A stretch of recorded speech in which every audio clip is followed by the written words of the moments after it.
The conclusion to round 17 brings us to the Adelaide Oval for a clash between two wildcard hopefuls. Port Adelaide's showdown stunner has Josh Carr's men dreaming of a late run to September, and the return of injured star Miles Bergman is sure to boost their belief. Meanwhile, North Melbourne have won 3 on the trot for the first time since 2019 and are now looking to sweep the bottom 4 sides in the space of a month at a venue they've never won at. 0-14 at the Adelaide Oval by an average of 44 points. Did have a big win over the Power back in round 1 at the Docklands. We'll see what's in store for us this afternoon on an overcast affair at the Adelaide Oval. Aaron Bryant's to call the action for you on ABC Sport. And alongside me, as always, is Tom Wilson. Afternoon, Tom. Good afternoon, Aaron. Good afternoon, everyone. Good conditions for footy. It'll start to get a bit chilly. Crowd building now. And you mentioned that round 1 performance. No doubt Port will be angry about that in the Jason Horne-Francis Cup. They just didn't show up in round 1. But we know how well they played last week in the showdown. A lot of confidence from that. North, they've won their last 3 games, all against the 3 bottom teams, and they've struggled to hit the scoreboard, albeit getting the 4 points. They haven't got over 80 points in any of those matches. So an interesting situation. North, if they're serious, they have to be winning this game. But Port have been hard to score against, and the way they played last week in the showdown, they're going to be hard to beat. The Roos do feel like a mystery box. Where about a month and a half ago, Nick Rewalt said the rebuild's over, and they've just kind of been spiralling ever since. And look, they need to get a move on because it's Alistair Clarkson's 4th year. He's out of contract next season. You'd want to be right in the mix of the top 10, and this afternoon's a chance to do just that. Got a pair of star experts here in the ABC Sport Box this afternoon who are littered with accolades. Firstly, we've got the 7-time All-Australian and Triple Premiership Crow, Ebony Marinoff's alongside me. Good to see you, Noffy. Oh, no, good to be here. I haven't been here in a while, but it's nice to see an oval that doesn't have a mud patch through the middle of the ground. And if you're these boys, you're pretty lucky because Sunday footy, that would have been a mess today after the last little bit of rain we've had in Adelaide. Hey, and you'd be stoked just to be in an air-conditioned box rather than running out in the shorts in 10-degree weather. Yeah, it has been cold. But no, very much looking forward to this contest. Put Adelaide's momentum across from the showdown, but someone who I've been super impressive is Jordan Sweet.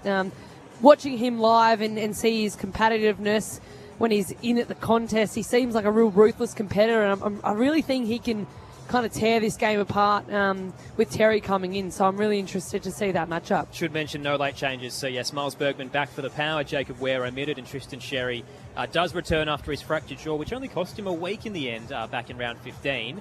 But yes, as Noffy said, his hit-outs numbers haven't been the best under the new rule. Luke McDonald returns after being managed, so no Coleman Jones or Zane Dersma this afternoon. Alongside Ebony Marinoff, we've got one of the Port Adelaide greats. He's a Hall of Famer here in South Australia, involved in 9 flags with the Power. Stephen Williams is in the ABC Sport Box. Good to see you, Steve. Great to be here and looking forward to what delivers today. Port set a standard for themselves last week in the showdown. And as Ebony mentioned, around the clearance, they just took Adelaide to the cleaners with their ability to win the ball out of the middle, give their forwards a lot of opportunities. Josh Lai played probably his best game, 6 intercept marks. So, yeah, those guys just need to keep improving, and Port just have to keep that standard that they showed against, a top 4 aspirant in Adelaide last week. It's always difficult to gauge what the emotional response will be after such a big victory. Do you turn up the next week and continue that momentum, or have you played your grand final? And unfortunately for Port Adelaide, because they've lost so many showdowns recently, we don't really have much data to go on. But I do feel like Josh Carr's side has been overachieving to a degree, Steve, where, look, they're littered with injuries. They're supposed to be this young side that's inexperienced, but they push the best. And outside of really round 1 against North Melbourne, they've been competitive throughout the campaign. They have, and that's what I think Port supporters would be, although not happy with losing, just the fact that they haven't, like the last couple of years under Ken Hinkley, when they lost, they got spanked. But there's a bit of resilience in the side now, and their biggest loss so far this year was against North in the first round. So they'd be looking for a bit of payback.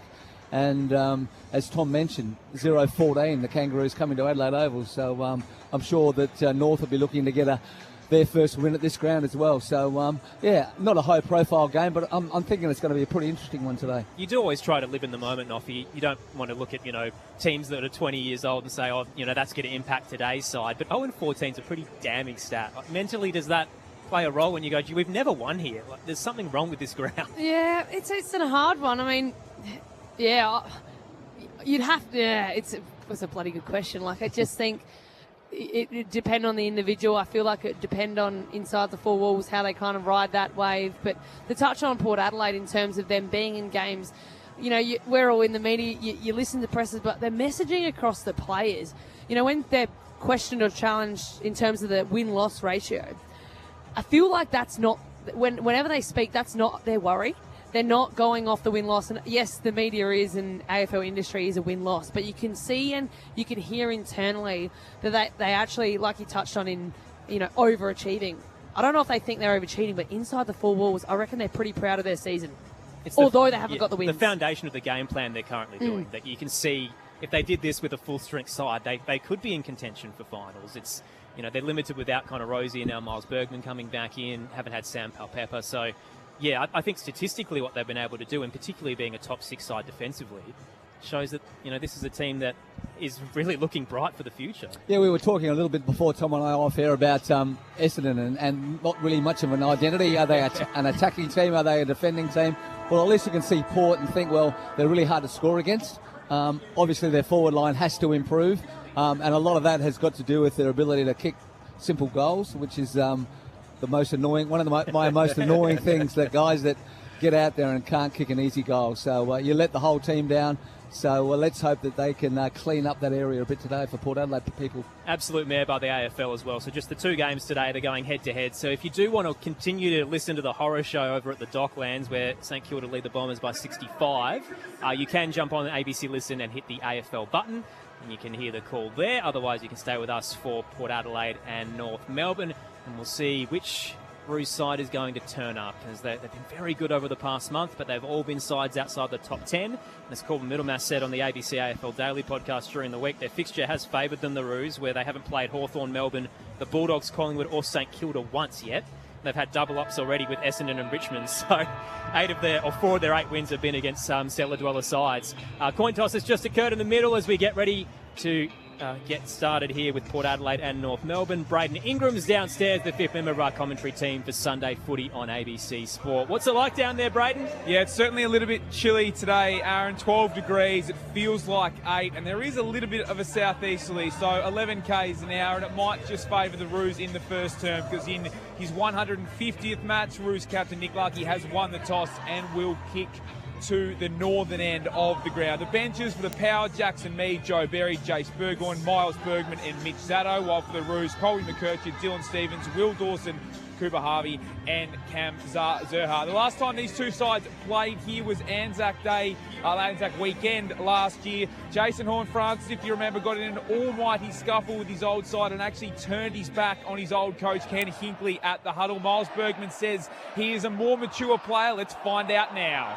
Not sure if North Melbourne watched the tape of last week, but Finn O'Sullivan standing across the circle from Zach Butters and has left him all alone.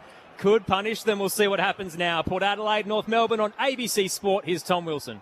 So Trembath is starting in the ruck for the Roos. Knocks it down. Jason Horne-Francis gathers. Tackled by Wardlaw. Pushed him off the kick. Turnover goes to Simpkin now. Luke Davies-Uniacke inside the forward 50. Clean bowls Logan Evans for the Power. Spargo was clean enough, but his handball missed the target. Intercepted by Burne-Jones to Lukosius to Horne-Francis. Up the wing towards Visentini with the front spot. Knocked it to the front towards Daniel for the Roos. Over the top to Comben. Back to LDU under a bit of pressure from Whitlock. And he handballs it deep into defence. Ball gathered rather by Corp. Had a bit of time to work with as he headed towards the broadcast wing. Kicks a little long for Sherry. Went through the fingertips of Horne-Francis. Lukosius out the back, flirting with the boundary line. His kicks pinpoint right on the buzzer. Hits Joe Richards right half forward. Port Adelaide looking to go inside 50. And pretty easy one in the end as he casually places it down the line. Corey Durden takes it just inside the arc. 45 out, and he in turn will chip it over the top. North Melbourne have been napping in the opening minute. Ollie Wines takes the uncontested mark. Tight angle, 20 out. Yeah, nice bit of work by Ollie Wines. Gave 2 or 3 leads, didn't give up, didn't stop and take up a space, just kept on the move. And probably not Port's preferred goal kicker from this position, but this might be the start of something for Port. Funny old narrative in the last fortnight for Wines. It felt like the messaging was he was about to retire end of season. Gets managed a week ago and comes back in the showdown pretty refreshed. Sounds like he's going to sign on. Ollie Wines comes in, starts it right and hits the post on the right-hand side. Port Adelaide on the board first, 1 behind in the opening 90 seconds on ABC Sport. So Caleb Daniel will bring it back in for the Roos. Goes a short kick to right half back. Luke Parker, the veteran. having a great season. The Roos asked to play on by the umpire. So exit kick is a high one. Lai was in front of Darling, goes out the back of the pack, but it was rowed by Butters. Burn Jones towards Lockie Jones. Quick pick up towards Butters again. Runs to 60. Kicks up towards goal square where Georgiades worked to the back. Dived on top of that. Was it in the back from McDonald? No, says the umpire. Rushed over for a minor score. North under the pump. They hold on. Port go to 2 straight behinds. We're 2.5 minutes in. Probably should have done better than Georgiades. He had all the space behind and just had to hold Comden out with his body and go back to the ball. But well done to the North defender. Voice of Stephen Williams and Ebony Marinoff, your experts this afternoon. Text line if you want to get in touch, 0437 774 774. Caleb Daniel back home, spears a pass, looking for Spargo, was a little too hot, bounced out of his hands. Willem Drew gathers, quickly tackled and pins for holding the ball. Free kick, North Melbourne. Wardlaw takes it immediately. Shoots the handball wide to Parker, out the eastern wing. Jones tried to cut it off, shot out of his hands. Darling now tackled, he got the ball to boot. Rolled towards Aaliyah though. Clean handball out towards Butters. He fumbled under 2, rolls towards Horn Francis. Caught too high by Sheasel. Free kick to the Hornet, who's racking them up early. Disposal 4 in the opening 3 minutes. Heads through defensive 50. Zerk Thatcher can hand it off to Logan Evans, out to the broadcast wing. Looking for a kick out to Bammett. It was a casual one. Cut off by Simpkin. North Melbourne on the counter punch. He'll hand it to Davies Uniacke. Checks the kick towards the scoreboard. And well placed to Nick Larkey. Tight angle, 25 out. Just a really lazy exit kick from the Port player there. Like, decision had to hit the corridor and Bammett, but an easy turnover there. And Larkey shouldn't miss this. Milestone man, game 150, as Braden said earlier, was taken at pick 73 in 2016. He was the 5th last in the draft. That being said, the last player picked in it was Jake Waterman, so 2 pretty good players there. Hop skip from Nick Larkey, just a couple of steps in the end as he pushes it through the big sticks. And the Roos get the first goal of the afternoon. 1 straight 6, Port Adelaide the 2 behinds. 4 played, opening term. It's Sunday footy on ABC Sport with Stephen Williams and Ebony Marinoff. As Ebony mentioned, Logan Evans was a player. Port Adelaide had the switch going, and it was a really lazy kick. Just hung it out there, gave opportunity for it to be intercepted. And from that point on, it was always going to be a shot at goal for North. And Larkey was good enough to give the Kangaroos their first goal of the day. And with that kick, when you're exiting the 50, you've got to really sell it and punch it through the corridor. Otherwise, it gives North Melbourne an opportunity to come and intercept. That's exactly what happened because of the loopy kick. North Melbourne player was able to intercept, and damn it, well, I mean, what can you do with that? You kind of just wishful thinking, but excellent finish and a great goal off turnover for North Melbourne, because you'd say that Port Adelaide had all momentum in the first few minutes. Back in the middle of the ground, Trembath knocks it down towards Wines. Horn Francis with another clearance, kicks it to centre half forward. Durden was quickly tackled by Parker, who's been busy. Causes the turnover. Trembath to Parker. Lukosius lays a strong tackle, but they work it back to Myers. Left half back Comben. All the way back to Simpkin, who finds Finn O'Sullivan. So they're at left half back, the Roos, leading by 4 points. No one on the mark, so he just walks through the mark and is now asked to play on. Short to Parker. Possession number 4 coming up. So just defensive side of centre wing for the Roos. Members side of the ground. Parker bangs it up to left half forward. Early fly from Trembath, and it bounced off the chest of Sherry at the back. Trembath puts his head over it and wins the footy. Shoots the handball corridor for the Roos. Nice sidestep from Davies Uniacke. Kicks too long and wide for Spargo, though, who had broken away from Evans. It's out on the full, and a free kick goes Port Adelaide's way, right back pocket. Couple of missed tackles already from Port Adelaide, so not a good sign when you're coming out and you're looking to play really tough, strong footy, just to let North Melbourne players waltz through, and you don't often see an AFL footballer chasing the ball down the ground. That is something else. So they kicked it down the race at the hill end. So Logan Evans had to go all the way down into the rooms to pick up the footy. What do you do in that moment? You've got to go get it, do you? Has given North some time to set up and try and force this back inside 50. The kick down to the broadcast side. Big fly there from Vicentini, but knocked it straight down to Davies Uniacke. Gives it to Stevens into the 50. Trace a bullet towards Trembath. Zerk Thatcher got a hand in. It stays in play, but Sheasel is crunched by Butters over the boundary line. 30 out from goal. We're in the left forward pocket for North Melbourne, who currently lead by 4 on ABC Sport. Strong tackle there by Butters. Sheasel looks like he's got his whole right quad bandaged up. Interesting one to watch for the game, I reckon. Heavily strapped. Good call there. Boundary throw in. Sherry's there, and he wraps up Burne-Jones. Almost So a we do it all compression again. bandage, Yeah, isn't it it? looks. Yeah. You know when you just see that it's the whole way down. So Sweet from the hit out towards Mead, who lays a tackle on Sheasel. Butters with his head over the footy. Going in hard with Sherry again. Looks like there's going to be an incorrect disposal call. No, too high. So a free kick going the way of the Roos. To Wardlaw. Wardlaw gets the free just inside the paint of the 50, left half forward.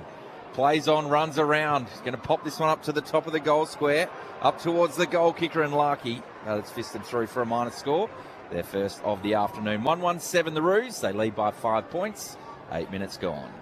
Third quarter underway at Docklands. It's the Saints by 65 over the Bombers. You can hear it on ABC Listen through the AFL button. Burne-Jones plays on. Sends it up to the logo broadcast side. 3-on-2. The Roos have the advantage. Couple of flies as it comes to ground. There is a whistle and a free kick going Vicentini's way. Ball is taking a while to get back to him. Crowd's getting restless. Umpire thought about it. Wardlaw just didn't want to hand it to Vicentini. Sherry's actually got to come and stand the mark as well. Eventually we get a move on. Short pass from Vicentini wide. Burne-Jones takes the mark behind centre wing. Looks to go down the line, but he played on, and Wardlaw desperately nudged him off that kick, and he's missed his target. Excellent work by the Roos. Dylan Stevens cuts it off left half back. Centering kick to the defensive edge. Mark taken by the son of a gun. Harvey. This is Cooper. Goes through defensive 50, uses Comben. And out wide to Goda. Takes a bounce. Through the eastern side, he kicks his pass up towards Spargo. Marks in front of the Williams stand, pops up and has a runner. Hands it off towards Constanti. Down the line they go. Push and good body work from Darling as he bounces off Zirk Thatcher. Right half forward near the Wanganeen stand. Too far out to score. Darling will place it top of the goal square. Sherry's waiting there. Fist comes in from Vicentini and it rolls towards the scoreboard. Roos by 5 on ABC Sport, and we've played 9 minutes in the opening term. Cam Zurha back up forward. They tried him across the half-back line and did quite well, but chosen to play him as a forward today. So nice build-up from the Roos. Got a stoppage inside forward 50. Sherry knocks it to that man, Zurha. Feeds a handball out to Spargo. Too high. Oh, the umpire in the wrong spot there. Oh, it was pretty obvious from here, wasn't it? That's a coat hanger. It's a wonder number 7 umpire didn't spot it. He's in our line of view. So Lockie Jones gets away with one there. Clearing ball goes to Durden from the ball up. Left half back for the power. Plays on quickly, finds Butters. Sweeping handball to Burgoyne. He can take a bounce on the wing. Got a bit of space. Kicks long towards Whitlock in the forward line, but closer than that is Georgiades. Oh, I thought he completed the mark. Play on, says the umpire. Ball in dispute, 35 from goal. We'll have a ball up. Got a fair piece of it. Big Georgiades. Umpire says no. North lead it by 5. Port with a scoring opportunity. Tossed up, Sweet, beautiful tap down to Georgiades, just pushed off his kick, hit the side of the boot, ricochets off from Sins, Wardlaw tackled, trying to make amends, Harvey comes in, gets the handball back, Corr can go across the defensive goal square, uses Stevens and now Comben, breaks back inboard, thumps it towards the broadcast side, Darling again trying to use the body, Thatcher holds him well, and Aaliyah can take it out the back. Another intercept for Port Adelaide as he heads on the back 45. Josh Lyde near the logo. Had a few options forward, but plays it safe. Centre half back to Lockie Jones. North Melbourne set up well behind the ball. So he pumps a long kick up towards centre half forward, and Sweet was caught behind, but in the byplay, Georgiades hanging on, I think. in the back action, Mitch Georgiades will win a free kick, 45 out on a slight angle to the right.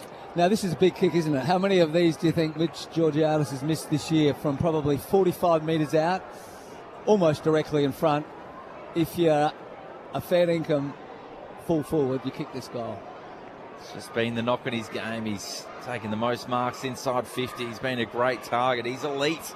He should be leading the Coleman, really, with the opportunities that he's had and the positions that he's actually kicked from. It's only early in the game, but it is a big moment. Can Port get one back against the tide? Georgiades from 45. That is straight through the middle. Porter on the board.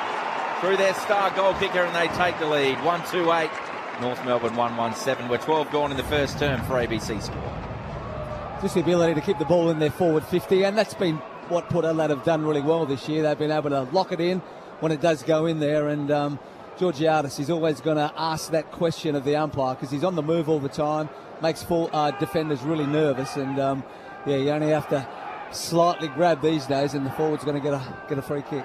Well, that's a pretty lucky free kick call. Just like you said, it's hard when you're defending a Mitch Georgiadis. You're always going to be on, but that's an easy free kick, I reckon, watching that back. But where all the commentators curse up here, and he's sliced that straight through the big stick. So an excellent finish there by Georgiadis. Second lead change of the afternoon. Georgiadis now on a 38-game goal-kicking streak. Tapped down by Sweet, then becomes the tackler, and O'Sullivan will get a ball up. Braden Ingram downstairs. We'll come to you in a second, Braden. Tossed up. Sweet down. Straight to Davies Uniacke. He's wrapped up. We'll try one more time, Braden. Harry Sheasel, you mentioned just a second ago, Eb, that the strapping on his quad, he copped a corky last week, so they're just being extra precautious with that. Well, he's yet to have a touch, so it'll be interesting to see how he plays out the game. Holding free kick out of the stoppage there. Bang on in the middle goes North Melbourne's way. Dawson hands it to Daniels. Spears the pass into the 50. A little too hot for Zerha. Another whistle and back play from the non-controlling umpire. He's at the back edge of the centre square coming in. And it's going to go North Melbourne's way. Jack Darling to receive it. So we're inside the Roos 50, and the umpire who's called that has been behind the centre circle. Jack Darling to get a set shot. Man on the mark will be 40 out. Free against Brandon Zerk-Thatcher for a hold. Darling on the long approach. The Premiership Eagle hits it hard and straight. Little fade late. And just too much on the left-hand side. So scores level, 1-2-8 apiece. 12 played in the opening term here at the Adelaide Oval for Sunday footy on ABC Sport. Lockie Jones to bring it back in for the power. Left back pocket to Zerk-Thatcher. Rolls around on that right foot. Down the line. Some players pushed over in the back edge of the contest and sort of don't know what to do. They're umpiring themselves there. In the meantime, McDonald just strolled towards the 50 and hit up Davies Uniacke. Marks 45 out on a 45-degree angle. Not sure actually who knew whose free kick it was. The umpire, I think, paid it to North and then called play on, but everyone just sort of stopped. So unusual, but the opportunity now for LDU to slot this one through. Tough kick. Will be a tough kick. Right half forward. Bright green boots for LDU. Goes for home. Go across the face of goal. And fisted through there by Josh Lai. It will give North the lead, though, with that rush behind. They're 1-3-9. Port a 1-2-8. Both teams just feeling themselves out 15 minutes in. Yet again, the one at Docklands, St Kilda by 70 over the Bombers in the third quarter there. Exiting kick, floating across the pack. I tried to take the mark and was flatted into. And 50 because the ball didn't come back to him. North continued to go inside 50. So Josh Lai gets marched close towards the attacking 50. What a showdown he had. 13 touches at 85%, 10 marks, 6 of them intercepts. Kicks in board to the corridor. Mead now into the 50, just a little too high for Whitlock. He did rise up with Dawson. Out the back, McDonald takes it. Casual, laconic kick up to right half back. It lingered for an eternity to Stevens, but he is banged into a bit too hard and high by Horn Francis.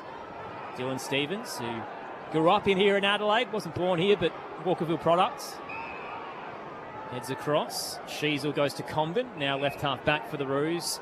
And we've got young Cooper Harvey, who's fresh off a career high 24. Short pass to George Wardlaw, left half back for the Roos, who currently lead by a point. Goes short towards Simpkin, former skipper. Right in front of the power bench. Telling everyone he's going long down the line with a big point. Up towards O'Leary, actually hit the chest of O'Leary, who was very lackadaisical in his approach and dropped the mark. Sheasel got the intercept, big bump there on McKercher, he's down on the ground, and a tackle on Sheasel, who didn't have the footy. No, it's going to go against Sheasel. The umpire pointing the wrong way there, just ordering Logan Evans to go back on the mark. He's asked to play on, short to lie at right half back. A strange game so far. Well, Aaliyah and his chest marking. Gosh. So light down the line now towards Vicentini. Comben gets the spoil. Out the back is Richards and Parker. Parker keen to see this one out over the boundary line. Does so effectively. So we'll have a throw in. 65 from the Powers goal. They trail by a point 17 minutes in. 12 degrees out there at the moment. Bit of wind as well. Brisk afternoon in Adelaide. Everyone just looks a little frozen. Hasn't been the best brand so far. Tossed in. Vicentini gets in front of Dawson, tries the double underhand tap backwards. Only found Constanti, who's caught high by Horn Francis. That's consecutive free kicks against for the Hornet, who started the game so lively, had 5 touches in 5 minutes and just hasn't impacted since.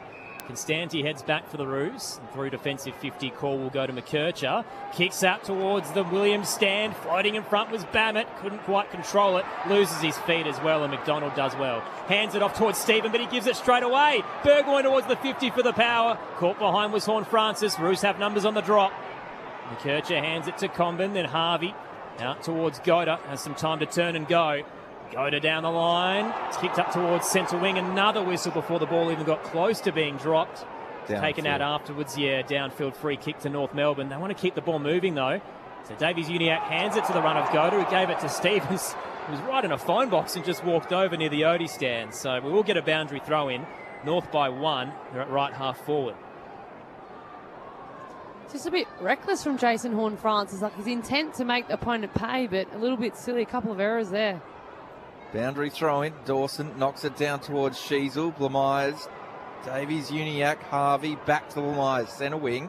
I think the kick was partially smothered there by Mead. If not, wasn't great off the boot. So he takes the intercept. Markey's kick had just too much on it in the middle of the ground for Berry. Ball in dispute. Richards, Bergman, McKercher gets the intercept though. Handballs towards centre half forward. Zerk Thatcher strong in the contest, but missed the handball of Bergman. Over him is Sheasel, knocks it to his own advantage. The Roos have the numbers if they can gather. Simpkin takes his time, kicks inside the forward 50 for Trembath, knocked away by Aaliyah. Play on, says the umpire. High and dangerous ball out of defence. Simpkin gathers, lowers the eyes. Davies-Uniacke marks 45 out. Just inside the paint of 50 on a slight angle to the left. And breathe. Manic. Port could have cleared that, I think. Just the care of the football. Just winning it and then giving away a handball that doesn't hit its target is stuff that you teach the kids in primary school. So they have to get better at that. Lethargic to start. The skills of both teams. Davies-Uniacke thought about going for goal, but kicks towards Larkey. Going for the mark with Zerk Thatcher, couldn't complete it. Handball goes to Vicentini, the big ruckman, who handballs to space. Stevens gathers for North. Burgoyne couldn't complete the tackle. Handballed off to Wardlaw. Goes the shrug. Bouncing ball towards the goal square. Zerha couldn't gather. Neither could Burn-Jones. In again is McKercher. Ball in dispute. On his hands and knees was Wines to Mead. Handballs towards the boundary line and Burn-Jones. He takes on the tackle of Trembath. No prior opportunity, says the umpire. We'll have a ball up in front of the scoreboard. It's great forward pressure by Trembath there just to lock it in. All North Melbourne players not wanting that ball to exit, and they get another forward 50 stoppage. Quickly tossed up. Couple of tackles later gain. Lenny T will march in. Continue to just keep throwing it up close to the boundary line. North by a point at the moment. Davies-Uniacke with 10 touches in the opening 20 minutes. Sherry uses the body to get rid of Vicentini. Takes it out of the ruck and hands it to McKercher. Tried the no-look dish to Stevens, dropped the footy, and now they pancake on top of him. Ball does manage to get out. Just can't be controlled well enough by Richards near the boundary line, so we'll get another boundary throw in. Just some breaking news as well. So the MROs just come in from last night's game between Collingwood and Gold Coast. Both Braden Maynard and Touk Miller have been fined $5,000 for engaging in any other act of misconduct for their contact with the umpire in a melee. Tossed in, Sherry down. Davies-Uniacke tried to centre the kick with a screw, but just dropped the footy before it reached his boot, and it rolls over the boundary line. There were 20 players fined for engaging in a melee as well from that game. What's the record, Aaron? Around that, I reckon. That's pretty good. What do you got? 36 out there at any given time, and 20 of them have been involved in fines. Tossed in, Sherry down to Sheasel. Another whistle. Non-controlling umpire saw something off the ball, and it was Dante Vicentini. I think Butters against Butters on Davies-Uniacke. So Vicentini's pleading his case about his ruck contest with Sherry, and it wasn't even the problem. Butters will stand the mark, bang on 50, and LDU gets a crack from deep. He didn't go for it, did he, last time when he was kicking from about the same distance? So he looks once again like he's going to hand it off. Slow approach and then quickly pulls out of it as he tries to pass off to the leading Larky. Was a little low. Lockie Jones gets a fist in and it rolls back where we started, right forward pocket in front of the scoreboard.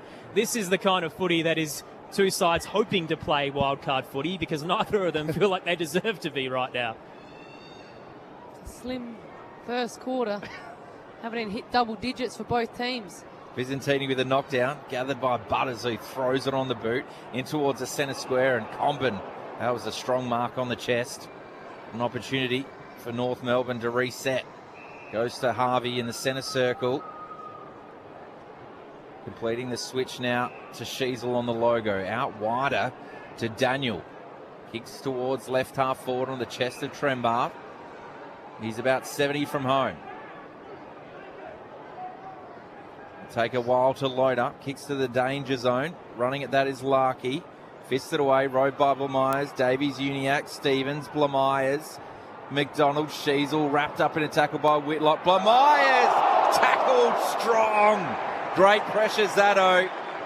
That's what he's in the team for. And has won a free kick for the Power at left half back. Have to apologise, Noffy, as well. There was a second page. So it's 24, not 20 for engaging in Miller. And so no suspensions for... No suspensions. That's remarkable. For Braden Maynard or Tuke Miller. Good call. Mead heads down the line. Couple of flyers and some heavy contact. Mitch Georgiades clutching his head on the way down. Play continues out the back door. Burgoyne tries to loop the footy. Nearly a collision course there with Wines and Daniel. And there is a whistle that'll bring it back. Wines gets the free kick. Hands it quickly to Butters.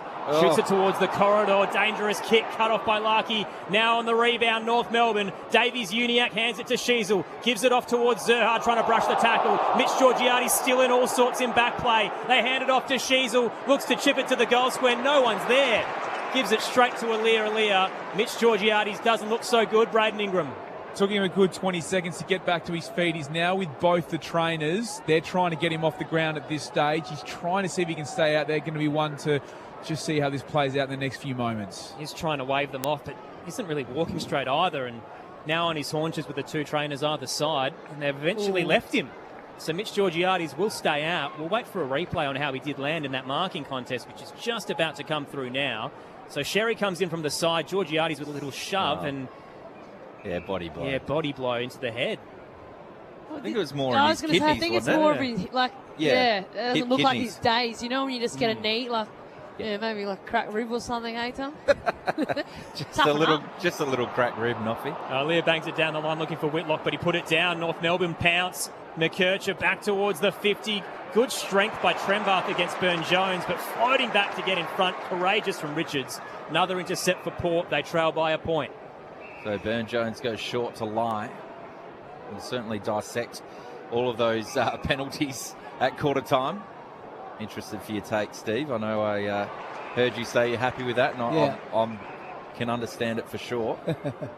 It's always a bit of a raffle to see what happens. Lukosius took the mark, now goes down the line looking for Georgiades. Durden was clever to try and keep it in at right half forward, but it goes back out over the boundary line. We'll have a throw in.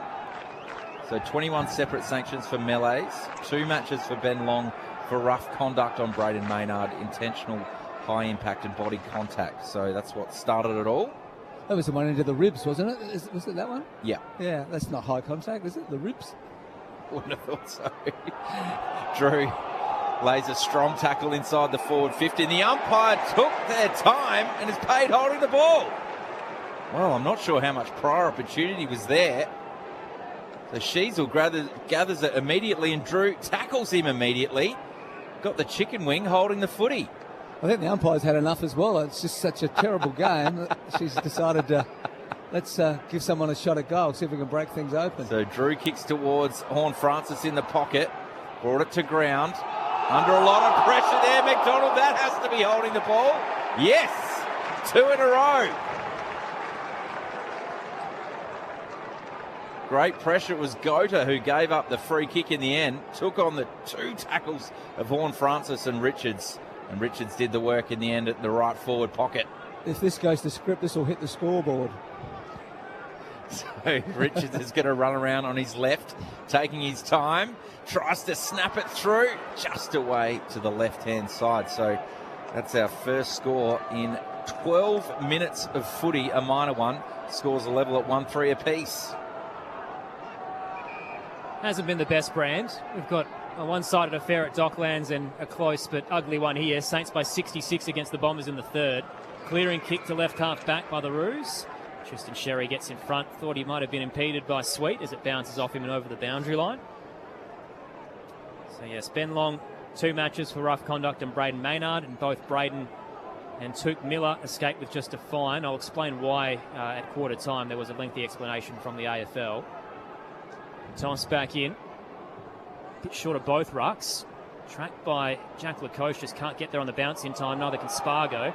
Sheasel spun away from it by Burn-Jones. Putting his head over the footy was Finn O'Sullivan and turned into the tackle of Jack Lukosius. Ball up broadcast wing. Scores level at 139 apiece as we close in on quarter time. Craig Fleer to toss it into the air. Sweet down in the path of Horne-Francis. Arches the back on Wardlaw and swings into the corridor. Tries to use the outside of the boot and places it to the lead of Burgoyne. He wants to keep moving. Ran back, turned and chipped it out to the lead of Whitlock. Getting back in time though, it's cut off by Stevens and North Melbourne do well. Simpkin shoots the handball wide to Goda. Now in turn towards Harvey and out back to Simpkin. That'll do us for a quarter of football here at the Adelaide Oval. And in that marking contest, a player has gone down right on the siren, Braden Ingram. Yeah, that's right, Aaron. Just getting back to their feet. I actually can't quite see him. Thank you. Whitlock, just obstructed. Was in that marking contest right at the end. So the trainers have gone straight out to him and once again slow to get going. So a couple of players getting around him. They'll assess him at quarter time. So Mitch Georgiades cops a body blow with Tristan Sherry and Jack Whitlock on the march as he tries to take a mark out in front. Cops some heavy contact as well. 1-3-9 apiece at quarter time.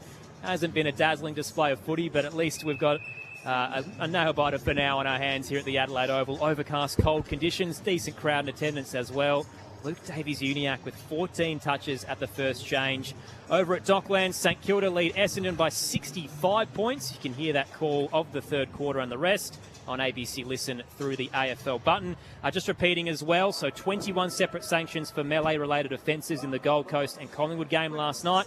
2 matches to Ben Long for rough conduct on Braden Maynard, which was deemed intentional, high impact and body contact. And both Braden Maynard and Touk Miller have been offered a $5,000 fine for engaging in any other act of misconduct. So it's a fixed financial sanction as a result of the AFL regulations. So that is why the AFL has determined that it is a fine rather than a suspension. And was that the discretion of the match review officer to lay that charge. So both Maynard and Miller offered a $5,000 fine for essentially an act of misconduct against the umpires last night. We'll get the thoughts of Ebony Marinoff and Stephen Williams very shortly. It is quarter time here at the Adelaide Oval and scores are level at 9 apiece on ABC Radio, News Radio and Sport Digital. This is Sunday Footy on ABC Sport. Before emergencies happen, be ready with ABC Radio WA. Check your battery-powered radio today and go to reception.abc.net.au to find your local ABC radio frequency and stay connected with ABC Radio WA. This is the 2026 AFL Premiership season with ABC Sport. Kick out to Bammett, casual one. Cut off by Simpkin, North Melbourne on the counter punch. He'll hand it to Davies-Uniacke, checks the kick towards the scoreboard and well placed to Nick Larkey. Tight angle 25 out. Hop skip from Nick Larkey, just a couple of steps in the end as he pushes it through the big sticks. And the Roos get the first goal of the afternoon. In the back action, Mitch Georgiades will win a free kick 45 out on a slight angle to the right. And Port get one back against the tide. Georgiades from 45. That is straight through the middle. Porter on the board. The AFL on ABC Sport. On radio, ABC Sport Digital Radio. and ABC Listen. Goal apiece after the first change here at the Adelaide Oval as we wrap up round 17 with Port Adelaide and North Melbourne. And at this stage, scores level after 3 lead changes, so 1-3-9 apiece. Aaron Bryant's Tom Wilson calling the action for you. Mitch Georgiades has a big shiner on his eye after that contact with Tristan Sherry, but still out there at the moment, and Jack Whitlock the same. Ebony Marinoff, Stephen Williams, your experts on ABC Sport to break down An interesting opening term, crew. Well, I mean, it looks a little bit like two sides that have been waiting around all weekend to play footy at 4:10 on a Sunday, and the defences are certainly on top. The ball's been rebounding from 50 to 50. There's been a number of opportunities Port Adelaide have had to spot someone with the kick inside 50, but North have been good enough to be able to defend, and in doing so, put a bit of heat into a couple of the Port forwards that may be good for them as the game progresses. But both sides have made a lot of mistakes, stuff that we'd expect AFL footballers to do really well. They've been really poor at so far. So I'm sure both coaches are speaking to their players at quarter time, just to tell them to relax a little bit and just slow down, make good decisions, and hopefully for us and the 30-odd thousand here, we can see a better 3 quarters of footy. Yeah, it was an interesting one. I thought Port Adelaide had all momentum in the first 5 minutes. Jason Horne-Francis came out to a flyer. He had about 5 touches, like you touched on, Aaron, in the first 5 minutes, and then was kind of yet to be seen until late in that quarter. Davis Uniacke, I mean, he's up with the 14 disposal. Funny enough, Sheasel came on with the 15 minutes into that, and he had only had 0 touches, and somehow he got 11. So 8 of them have been handballs, but a lot of slingshot footy, and both teams not really able to punish through those intercepts, just from poor skill execution, really.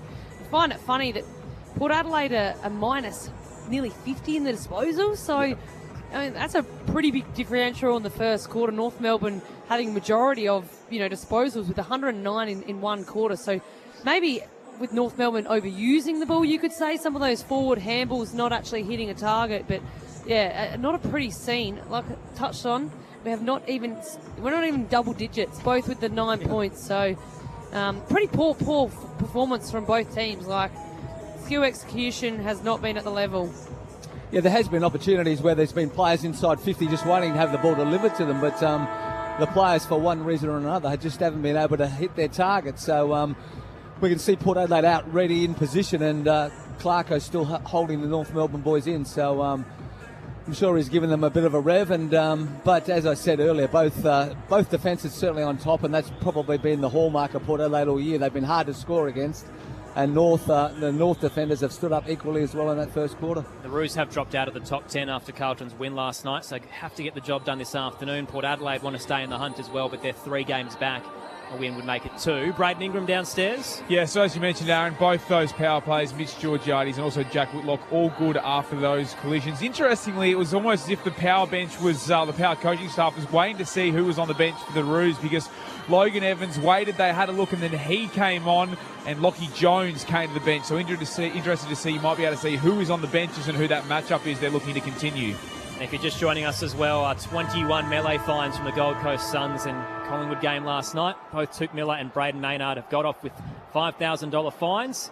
2 weeks for Ben Long in his contact to Braden Maynard. Tossed up in the middle, second quarter underway. Sweet tries to tow it towards Horne-Francis. We're coming back for a throw, as the Roos tried to rip it away. So Jason Horne-Francis gets the free kick just wide of the centre circle. Kicks up to centre half forward, only winds in some space. Does look like a new man recently. Playing on ball again, the Brownlow medalist. Kicks up towards the scoreboard. Using the body to get in front with Sweet. Trying to juggle the mark, but it's ripped away there by Goda. Looping kick was a treacherous one, almost a car crash. Had Light and Constanti coming each way. Ball shoots out wide. Simpkin gets it back towards Sheasel. Rare kick. Up towards the eastern side. Evans flew. Fist came back from Sherry. Knocked down towards Butters. Screws the kick across the body.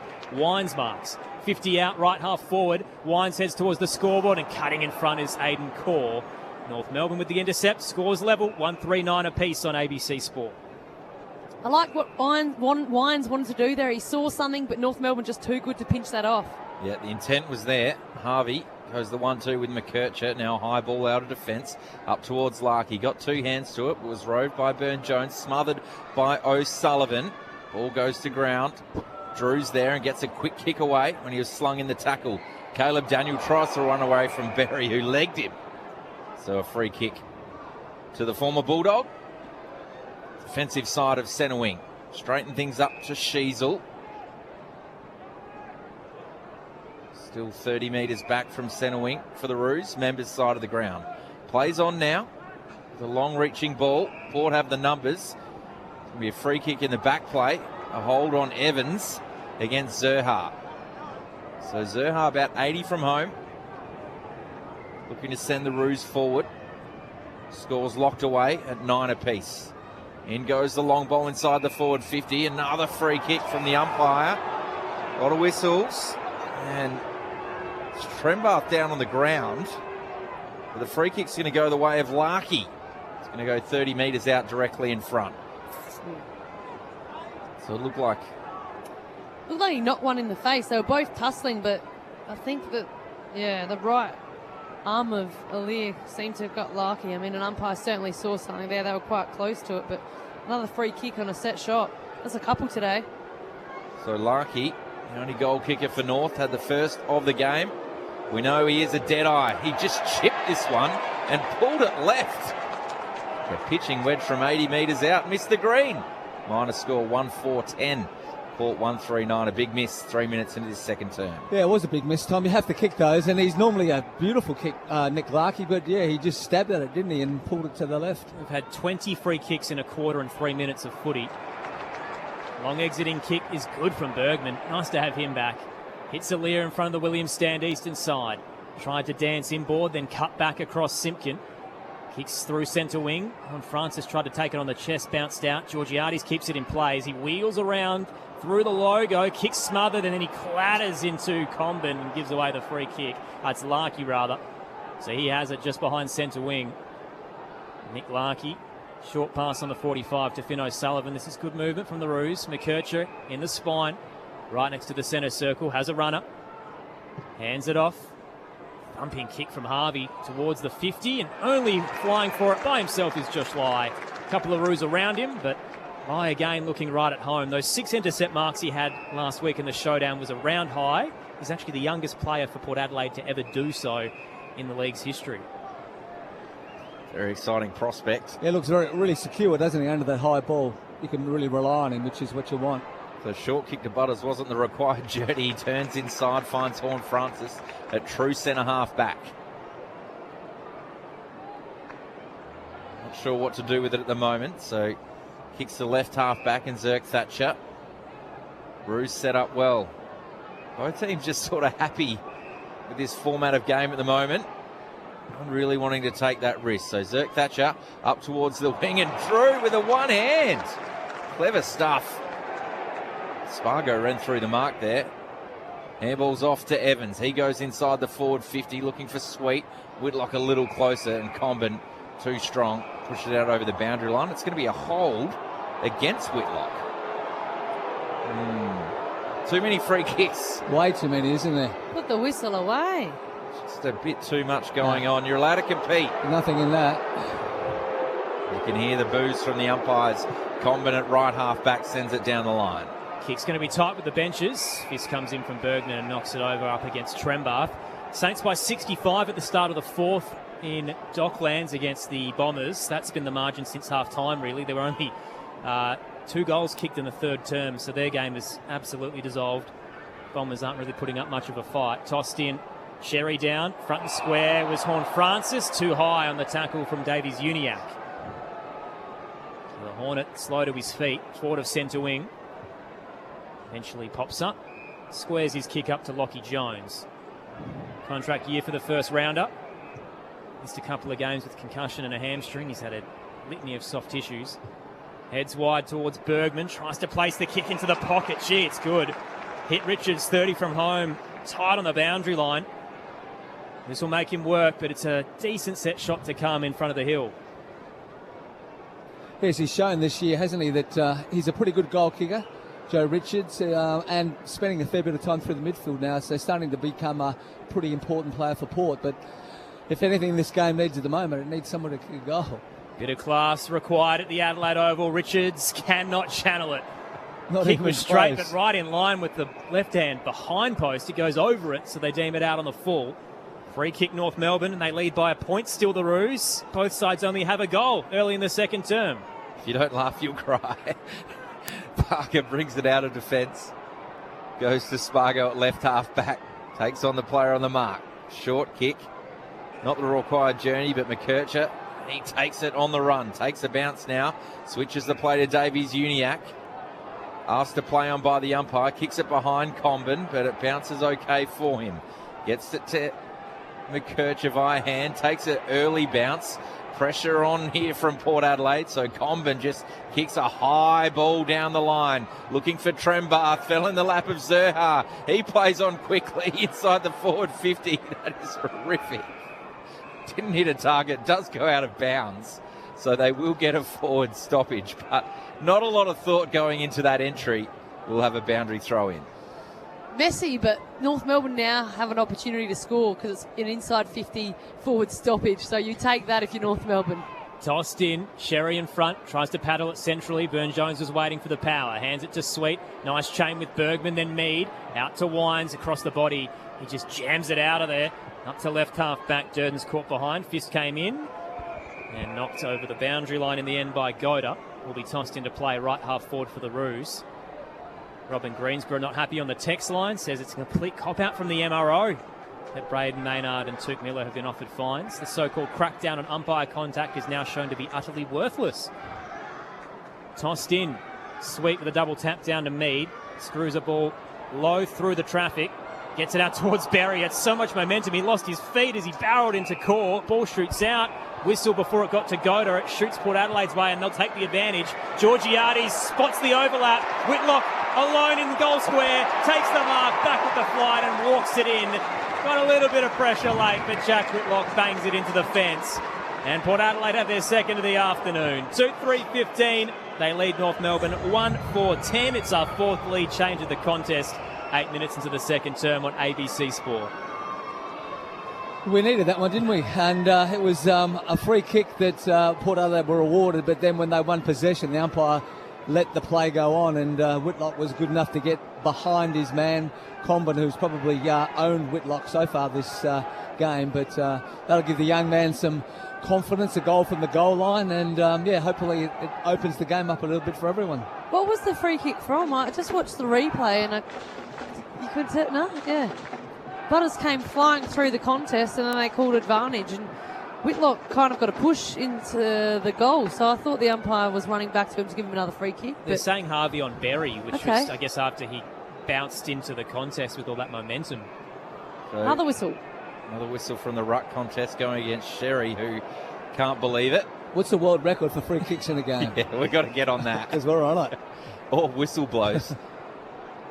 So Sweet is going to get the free kick from the ruck contest. Going to send it long inside the forward 50. Flying early was Durden. Roving there was Georgiades, and Durden's going to get pinged for that. Had no impact on the contest in terms of trying to take the mark. So Comben has it. Full back for North Melbourne. So Port set up well now. Trying to keep it in. Core to Davies Uniacke. Session number 16 coming up for him. Port will be happy with him taking him this deep in defence, though. Only going 29% by foot as well. So now the dangerous ball comes and he kicks it straight to Lockie Jones. Port set up well. Handball's off to Burne-Jones. He lowers the eyes, kicks inside the 50 to Berry. Marks 25 out directly in front. That's that risk and reward, isn't it? The Davis Uniacke kick that you look in the middle. If it comes off, it opens the whole game up. But Lockie Jones was good enough to be able to intercept, get the quick handball off to Darcy Burne-Jones. And now Joe Berry has an opportunity for back-to-back goals. What a year Burne-Jones is having. Started as a forward like he has been over the last few years, and he's returned to his all-Australian roots and is starring. In comes Joe Berry. Can he put the Berry on top? He can't. That's another bad miss. We saw Larkey at one end, Berry at this end. So a minus score. Port 2-4-16.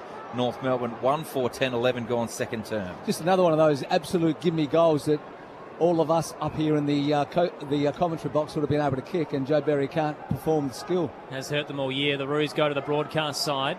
Exiting kick from Goda to a pack off hands. Port Adelaide have the numbers. Linking up. Bergman and Horne-Francis kick up to the attacking edge. A little long, but it worked as Butters tracked it well, but he did so by pushing off Parker. There's a bit of a soft free kick there. Add it to the tally. We've had 29 in this contest. I believe the record's around 80. We'll check the season record for you at half-time, but we're on track. We're getting close. Spargo zigging and zagging as he plays on right half back, trying to get around Lukosius. He kicks to a 2-on-2, cleared both. Bounce went back towards them though. Sherry with a hospital handball out wide, and Jordan Sweet with a hard tackle there as he mows down Paul Blamires. Stoppage rather at right half forward. Roos trying to press, tapped down by Sweet to Butters, did well in the tackle to get both arms free and hand it to Burgoyne. Loops one over the top, and smart footy there from Mitch Zadot, who just kind of realised if he took possession he might have been pinged, decided to let the tackle come to him. No whistle, will get a boundary throw in, true centre wing. Broadcast side, it's Port by 6. We've played 12 minutes into the second term. Visentini up against Sherry. Visentini gets the hand in there. Butters works off his opponent in O'Sullivan and gathers the footy. There's that dangerous ball inside, but Bergman's too good. Marks on the logo in front of Darling, who's made him earn it. Plays on now. Runs into that centre square. Pumps one long inside the forward 50. Comben leading in the contest in front of Whitlock. He is having a good afternoon. Takes another intercept mark. Handballs quickly to McKercher. They're just trying to get something going here. The Roos. Larky dropped the chest mark. Gathered by Drew. Can Lai make him pay? Goes inside the forward 50. Another whistle. Oh, yes. Free kick to the power at the top of the goal square. Not much in it, but the umpires love that one, don't they? When you just get there slightly as the guy's kicking it and push him over. What a really severe penalty it is, though. So Whitlock gets the free kick. About 15 from goal on a slight angle to the right. He's been really towed up, young Whitlock, but he's got to have be the leading goal kicker on the ground. Needs to convert this one. Is a good kick for goal. If he gets it. This has been their weak spot, Stephen. Makes the goal umpire work, but sneaks it in. And Jack Whitlock gives the Power back-to-back goals. They've kicked the last 3. 2 of those to him. He gets his second. So Port out to a 12-point lead, a game-high margin, 3-4-22 North. 1-4-10, 14 gone, second term. They're just doing really well intercepting the ball as North try to clear it Port and winning it back, between half forward and wing. And when you can intercept the ball and go back forward from that area, puts a lot of pressure on the defence. And Josh Lai slightly got pushed as he kicked the ball, and it was a ticky-touch good one, but Whitlock will certainly take it. Saints by 52 midway through the final quarter at Docklands. You can hear it on ABC Listen through the AFL button. I went through the AFL record just quickly then. They don't have any stats kept in terms of free kicks, probably to try and protect the umpires maybe, but we're going to have to go with Reddit, which is sacrilegious on the ABC. It sounds like, 80 in the modern era. I'm around 31 at the moment. Vicentini tapped it down up against Dawson. Clean take by Horn Francis, who releases Burgoyne. The clearing kick towards the 50. Zaddo on the march. Fist comes in from Parker. Got the handball shot back to him by Constanti. Now Finn O'Sullivan backtracking on Wines. Turns and heads back to left half back. Losing his feet. Really his eyes for the footy as well. Disappointing effort there from McDonald trying to take it on the boundary line. It'll be tossed into play right half forward near the Odie stand. Port get another crack. Davies Uniacke up to 16 touches on the game. But only running at 25%, and so Sheezer with a 33% with his 14 disposals. So North Melbourne's usual ball winners not really executing by foot. Geez, interesting decision here. So tossed in, both rucks fell over, entangled, and they've given the free kick to Dante Vicentini. Well, Dawson might feel a little bit stiff there. Free kick a minute at the moment. Vicentini at the attacking edge. Heads to the scoreboard. 3-on-3. Georgiades nearly plucked it. Surging by Hon Francis. Bounced off his bootlaces. The Roos mop it up. Right on the goal line. Thinking about walking it through is Harvey. Georgiades doesn't want to press him. Eventually he crosses over and they ping him. Of course they did. Cooper Harvey's pinged for insufficient intent as he walks over the goal line. When was the last time you saw that? Straight in front, free kick goes to Mitch Georgiades, and he powers it into the hill for his second. That is a costly blunder, and well played by Georgiades, who backtracked on Harvey, who didn't know what to do with it, and eventually walked over the goal line. And the Joel Bowden rule comes into effect. It is Port Adelaide by 18 points, 16-minute mark, second term. I think Harvey even thinks he's got pranked because he's got his hand over his mouth. So Georgiades just playing that.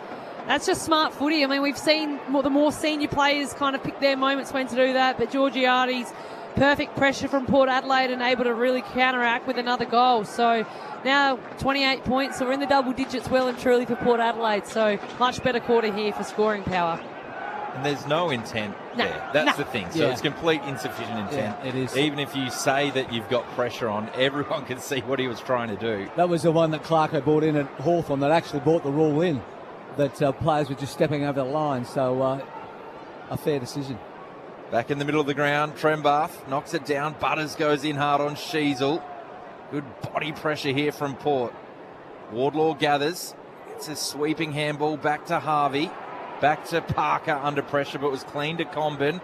Out towards Blamires. Needs a clearing kick. Goes short to Stevens. Takes it on the bounce. Handball inside to O'Sullivan, who rode the tackle and handballed it straight over the boundary line. Good pressure. Port haven't played great, but they're starting to ramp the pressure up. They're starting to win the ball around the clearances as well. 15-7. So that's going to go your way with an advantage on the scoreboard when you start to get those sort of numbers. So they're really suffocating the Roos here. Quick kick inside to Butters, who looks for Horn Francis. Got two hands onto it, and he's happy to take that out over the boundary line. We'll have a throw in left half forward for the Power. They've kicked the last 4 goals of the game after Nick Larkey kicked the first for the Roos in the 3rd minute. So that margin is 18 points, 18 gone in the second term. Tossed into play.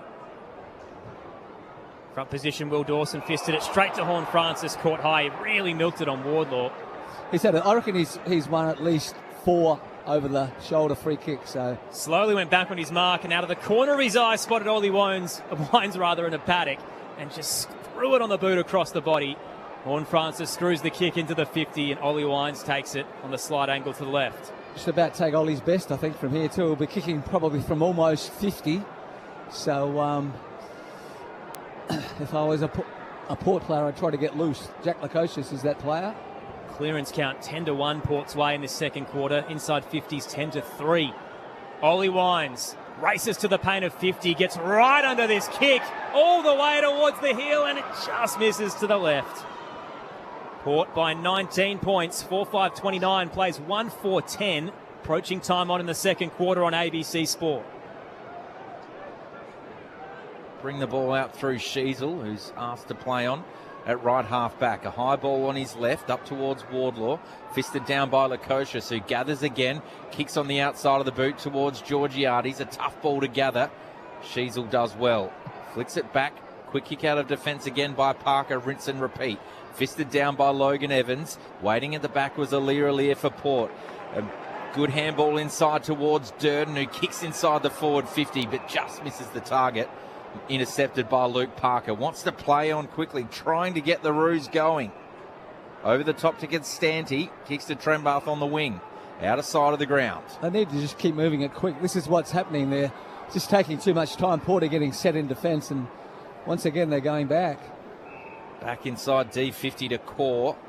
Off to McKercher. The full switch is on now to Harvey at right half back. So they haven't really moved territorial-wise in the last minute and a half. Asked to play on now. Long down the line.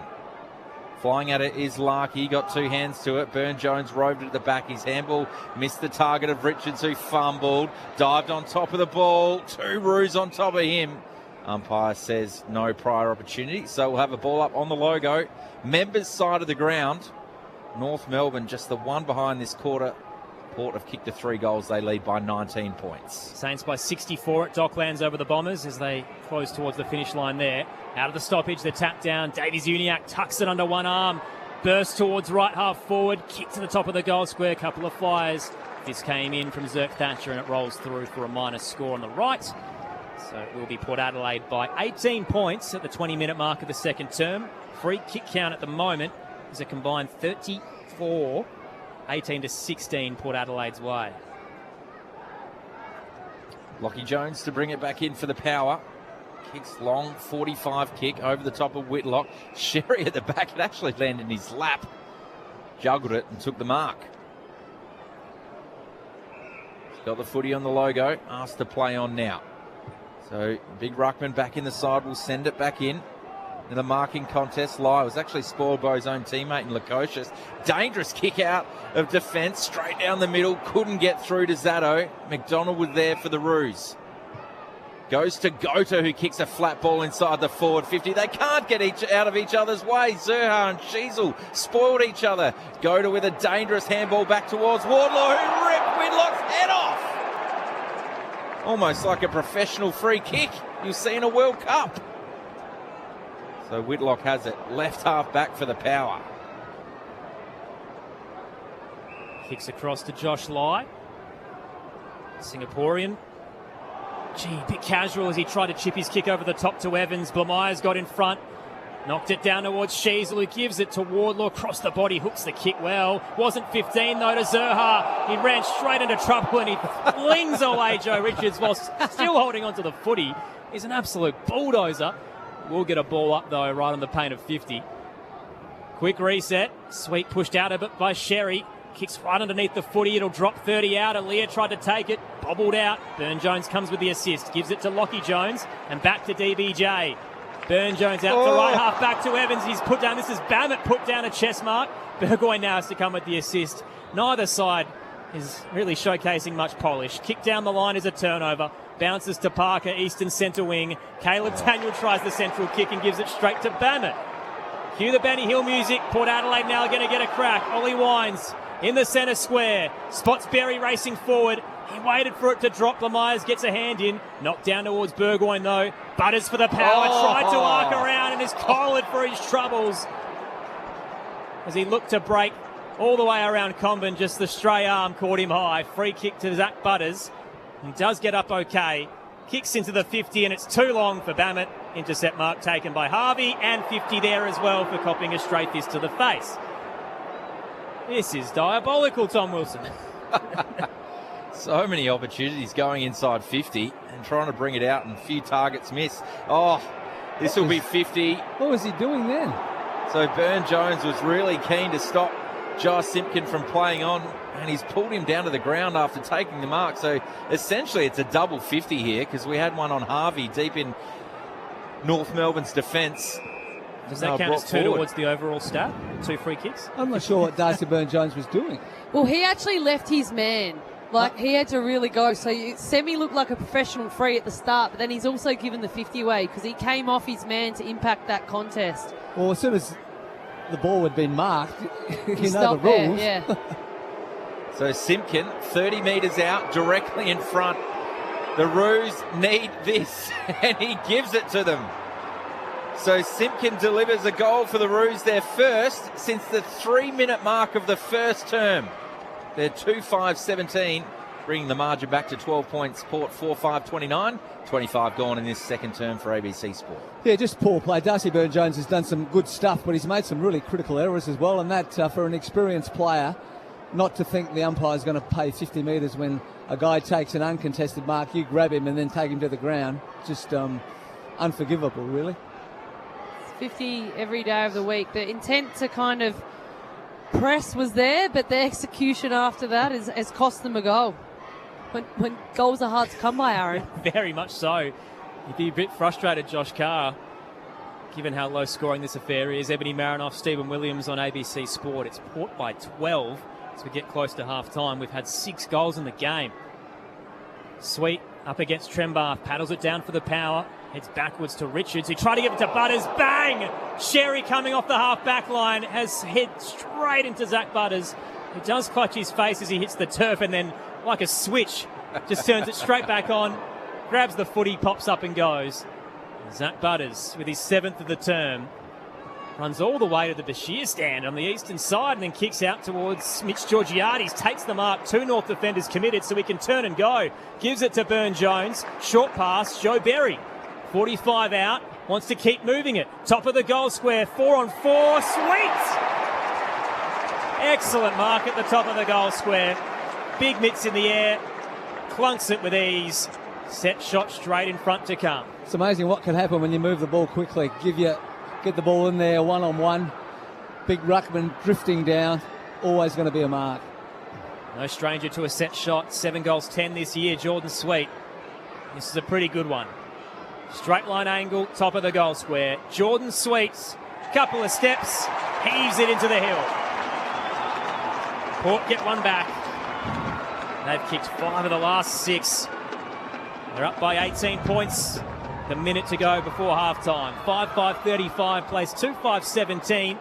Sunday footy on ABC Sport with the 3-time premiership player Ebony Marinoff and the 6-time premiership player Stephen Williams. Well, you love that for a big ruckman, just getting back there to kind of interrupt North Melbourne's defence. Jordan Sweet, his last month has been super. He's had some games all season that have been outstanding, probably, interesting for himself. He's playing himself into form because he's had opportunity to play, and now he's their mainstay ruck. And when you're scoring goals like a Maxi Gawn in a ruck, it's really hard to combat that. And yeah, he's been impressive, especially over the last month, been super impressive in Sweet's game.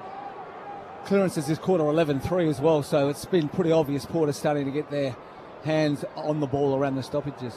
So Sweet got that down towards Davies Uniacke, who was worried out of it in the kick.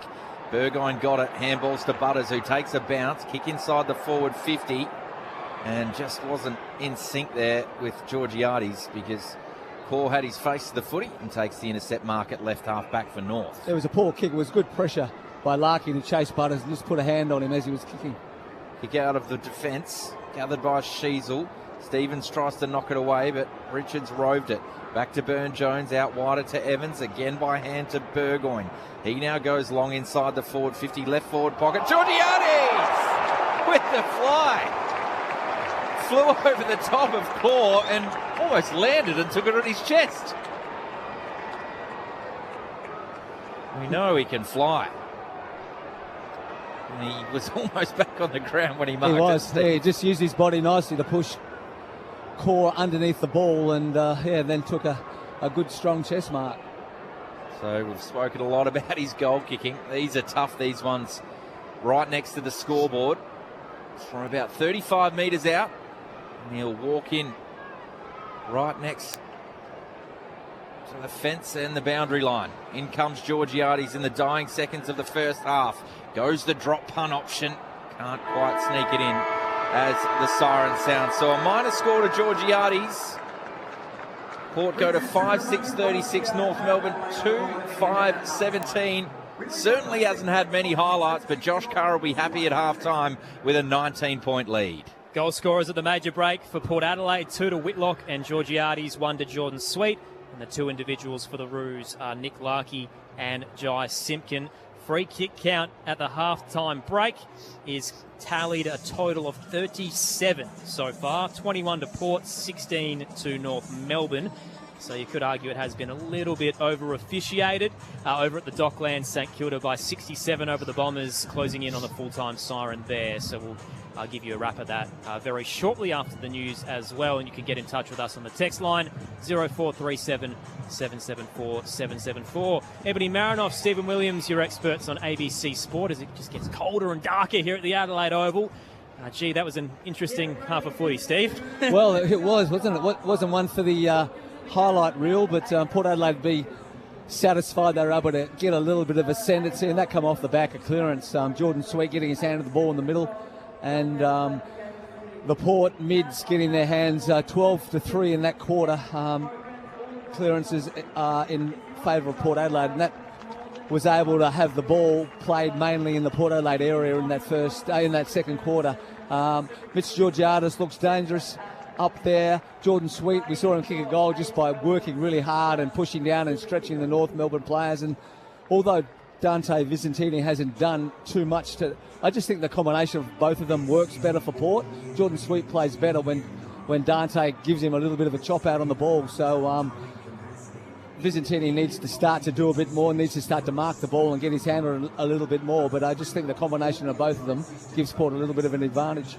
Different one in that Port Adelaide actually won the disposals that quarter to 85-82. So in the first quarter, North Melbourne absolutely overused the ball and were able to get no scoreboard pressure for that. I thought Port Adelaide's ball use and just skill execution was far better than North Melbourne's that quarter. It also seemed like a little bit of the heat and the slingshot footy came away. But yeah, I think Port Adelaide would have to be happy with that. Jordan Sweet, we touched on, he's had the 5 hit-outs advantage for the game. So certainly getting the first hand on it in terms of the advantage and getting, it down to the likes of Jason Horne-Francis, Zach Butters. I think Darcy Byrne-Jones off the half's back has been huge. I mean, there's been times throughout his career we've always, thought, is he going to still be an AFL player? But he still continues to show up week in, week out, and certainly does what the coaches are asking him. I thought he's provided a great energy off the half back with his run and carry, with his handball receives as well. Thoughts on the officiating, Noffy? Has it been too much? Are they getting their fingerprints on the game a little bit too heavily? Oh, I mean, when you're sitting up here commentating, I can feel the crowd getting frustrated, but I think it has been. I mean, there's been a couple of times where I'm sitting here back, wanting to say something, looking at the replay, and not a lot in it. So, funny you asked the question though, Aaron. We've had the umpires come out to us over the last couple of weeks, and there has been some massive changes in the game over the last 2 years with the ruck rules and things like that. But one has been the holding the ball. When you show any sign of shrugging or evasion, they will call it. And I've seen that now because the umpires are coming out to our training. You kind of watch it, and they are. They're very hot on it. Or even when you duck, they won't pay it. Like as soon as they see, I mean, that's not consistent, me speaking, but a couple of times you've seen players actually go into it and they haven't been paid, or they have had their...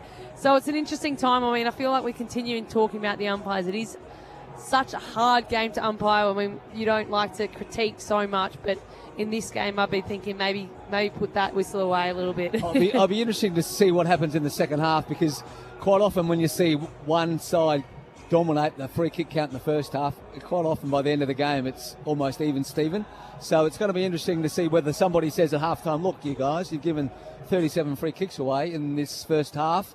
Maybe a little less involvement might be good. But having said that, it's been a terrible game of football. So the players are as much to blame as the umpires. But Port Adelaide have been able to do a little bit better than North. And when they have moved the ball quickly, they've looked a little bit more dangerous and they've been able to score off the back of it. So I think for North to get back in the game, they've got so many classy players through their midfield that can run and carry the ball.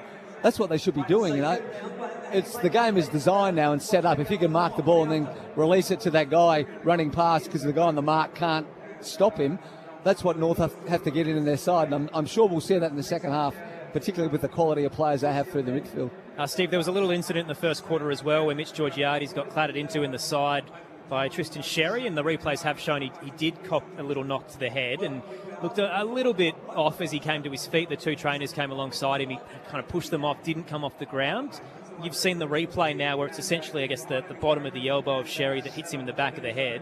Do you think he should have at least come off for a HIA? Well, I imagine the doctor has gone out and spoken to him, and I would also imagine that the footage that we've seen, they would have sat down on the bench and gone through it and obviously decided he didn't need to. But, it's quite inconsistent. And when you watch the rugby league, how it just comes through from the hierarchy that, this guy's had a hit, we reckon you should bring him off, and they stop the game and off they come. So I think the AFL can do that now, but they obviously decided that perhaps they didn't need to do it for that one.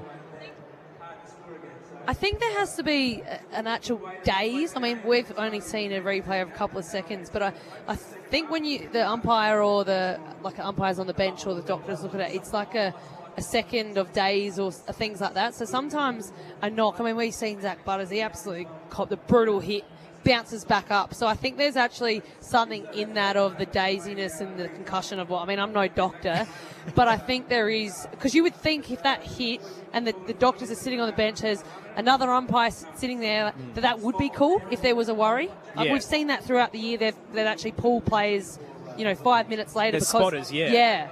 And we've seen it in the World Cup at the moment, Tom, where I think if a player at any point shows that they're unconscious for over a second, they've got to come off. That's the rule. Which would be hard in the soccer because they're always unconscious when they hit the ground and roll over 5 times. Well, there's even the arc in the Melbourne sometimes. If they see something, when we have the umpires, the arc actually can come back and to the stadium, whether that's where across Australia, and give feedback and say, no, that player needs to come off. So you'd think of all this technology, if there was a worry there, I'm sure Georgiades would have been taken from the field. Yeah. Thoughts of Ebony Marinoff and Stephen Williams with you on ABC Sport. It's Port Adelaide by 19 points at halftime, 5-6-36 to 2-5-17. And over at the Docklands, it is full-time. St Kilda have defeated Essendon by 67 points. So the Bombers have lost 11 in a row, and the Saints are still in the hunt for a wildcard spot. They will finish the round at least a game out of it, but pretty good percentage after that one, 105.5. I will give you some more details very shortly, let you know what's been happening around the grounds as well on ABC Sport. But for now, on ABC Radio, News Radio and Sport Digital, we can get the latest from the ABC Newsroom.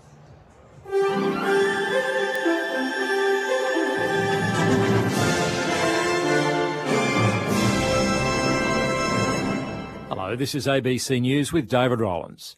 The Prime Minister has begun a two-day trip to the Pacific, visiting Fiji and Solomon Islands. Here's Foreign Affairs reporter Stephen Jedgetts. Anthony Albanese will kick off a busy week of regional diplomacy today, flying straight to Fiji's capital Suva, where he's expected to sign a major new treaty tomorrow. After that, he'll fly to Solomon Islands before returning to Australia for meetings with other Pacific leaders, including PNG Prime Minister James Marape. Then he'll meet India's Prime Minister Narendra Modi in Melbourne. Australia and India are set to announce closer defence and security ties during the visit. Russia is threatening reprisals for a large-scale Ukrainian drone attack on the city of St. Petersburg that hit oil installations and military sites, including a naval base in nearby Kronstadt. More from the BBC's Vitaly Shevchenko. Footage posted online by President Volodymyr Zelensky shows a huge fire and smoke billowing after the overnight strikes. He called them long-range sanctions aimed at stopping Russian oil money from funding the war against Ukraine. The oil terminal in St. Petersburg is one of Russia's largest fuel storage and export facilities, while Kronstadt is one of the main bases for Russia's Baltic fleet. Separately, the Ukrainian military denied claims by Russia that its forces had captured the strategic town of Kostiantynivka in eastern Donbass region. The Queensland Government has confirmed it will bolster the state's bail laws as part of its ongoing youth crime crackdown. The hardline measure builds on a policy platform that allows courts to sentence juvenile offenders as adults for serious crimes. Premier David Crisafulli has outlined the measures in a keynote speech to the LNP State Convention in Brisbane. He's told delegates the new framework will be delivered by the end of the year. Strong youth bail reform is now front and centre of the government's agenda in Queensland. The next phase of adult crime, adult time will mean if you're a repeat offender, you're wielding a machete, you're stealing cars, you're breaking into people's homes, under the LNP government, if you breach bail, you will go to jail. Western Australia's Health Infrastructure Minister has revealed the final design for the new Women and Babies Hospital, which is under construction in Perth South. The 12-storey, 274-bed hospital is being built near Fiona Stanley Hospital in Murdoch and is due for completion in 2029. An adjacent 6-storey block will include a family birthing centre, as well as parent and patient accommodation to support people living in rural and remote communities. John Carey says the project will eventually cost more than the current $1.8 billion budget. There are always costs associated with a hospital project that are outside the construction. That includes ICT, that includes medical equipment, and that includes the commissioning process, and they will be in future budget processes. Victorians are being urged to get their flu shots as authorities warn of an expected late winter spike in cases. There have been lower than usual case numbers earlier in the season, meaning a surge in seasonal respiratory illnesses is likely. Health Minister Harriet Shing says the flu shot can significantly reduce the severity of symptoms. We have a range of ways that people can access their flu vaccinations, whether it's at the GP, the Chemist Care Now framework, or indeed when you might be getting any other medical treatment and care. We also want to make sure that we're reducing the burden on our emergency departments and our hospitals. Staying in Victoria, where police are investigating the death of a 35-year-old woman in Melbourne's southeast.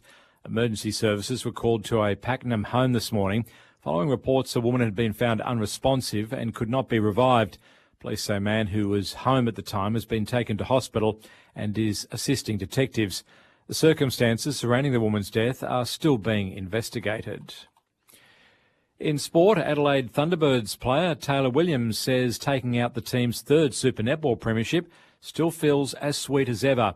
The Thunderbirds became champions after defeating the Melbourne Vixens by 21 goals last night, the largest grand final victory margin in Super Netball history. Balaclava-born Williams says that the friendship and camaraderie between the players has contributed to their success. It brings, I guess, out the best out of yourselves individually, but also as athletes. And so being able to have that element of fun and family within our group and all having a strong relationship is, definitely super important and something that we work a lot on.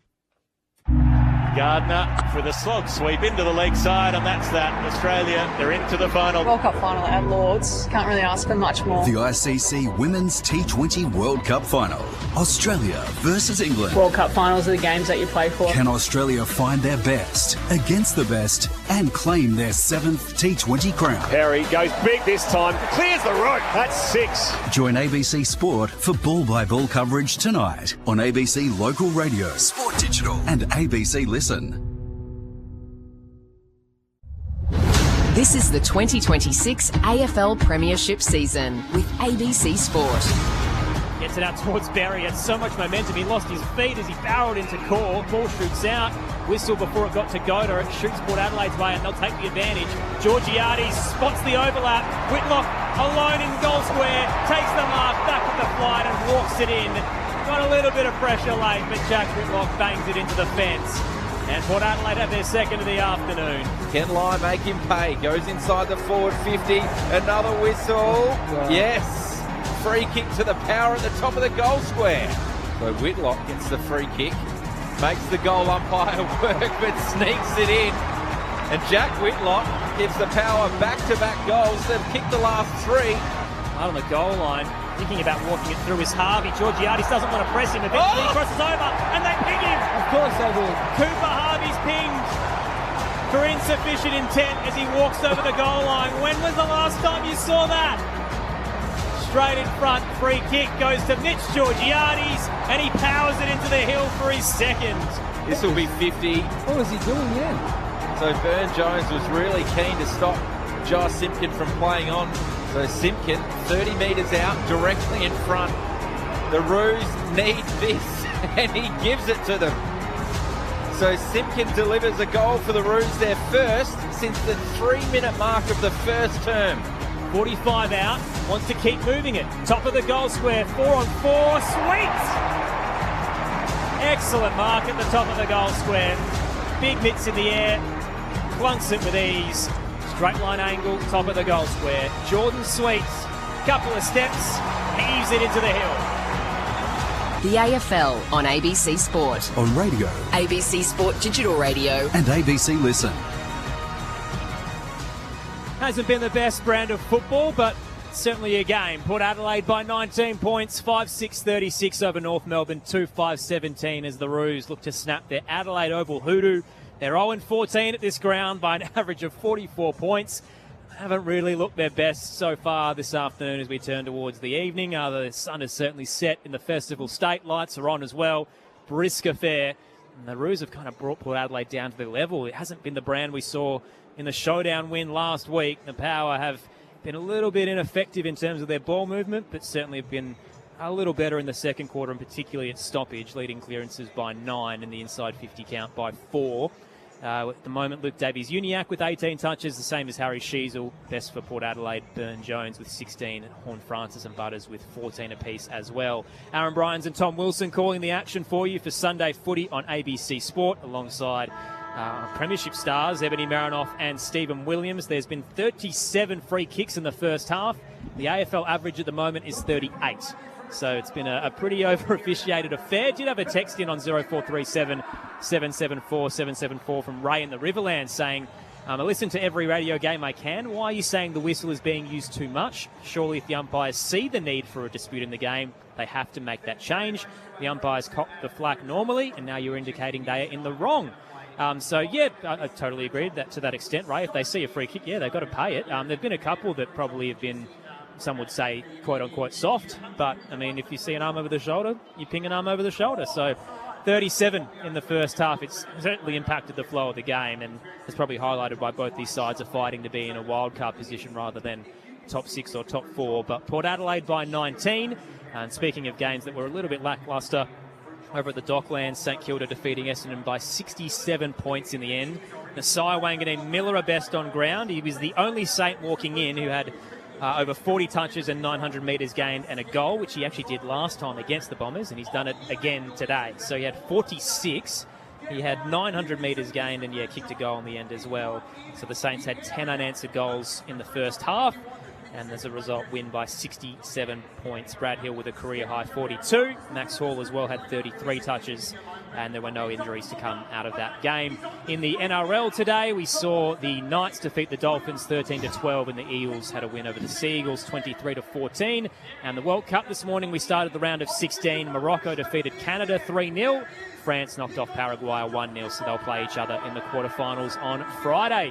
Noffy, Stephen, please tell me we're in for a better brand of footy in the next half. I think we have to be. Let's face it. The funny thing is, there's such quality out on the ground, particularly through the midfields. Both sides have got arguably the best young midfielders in the competition.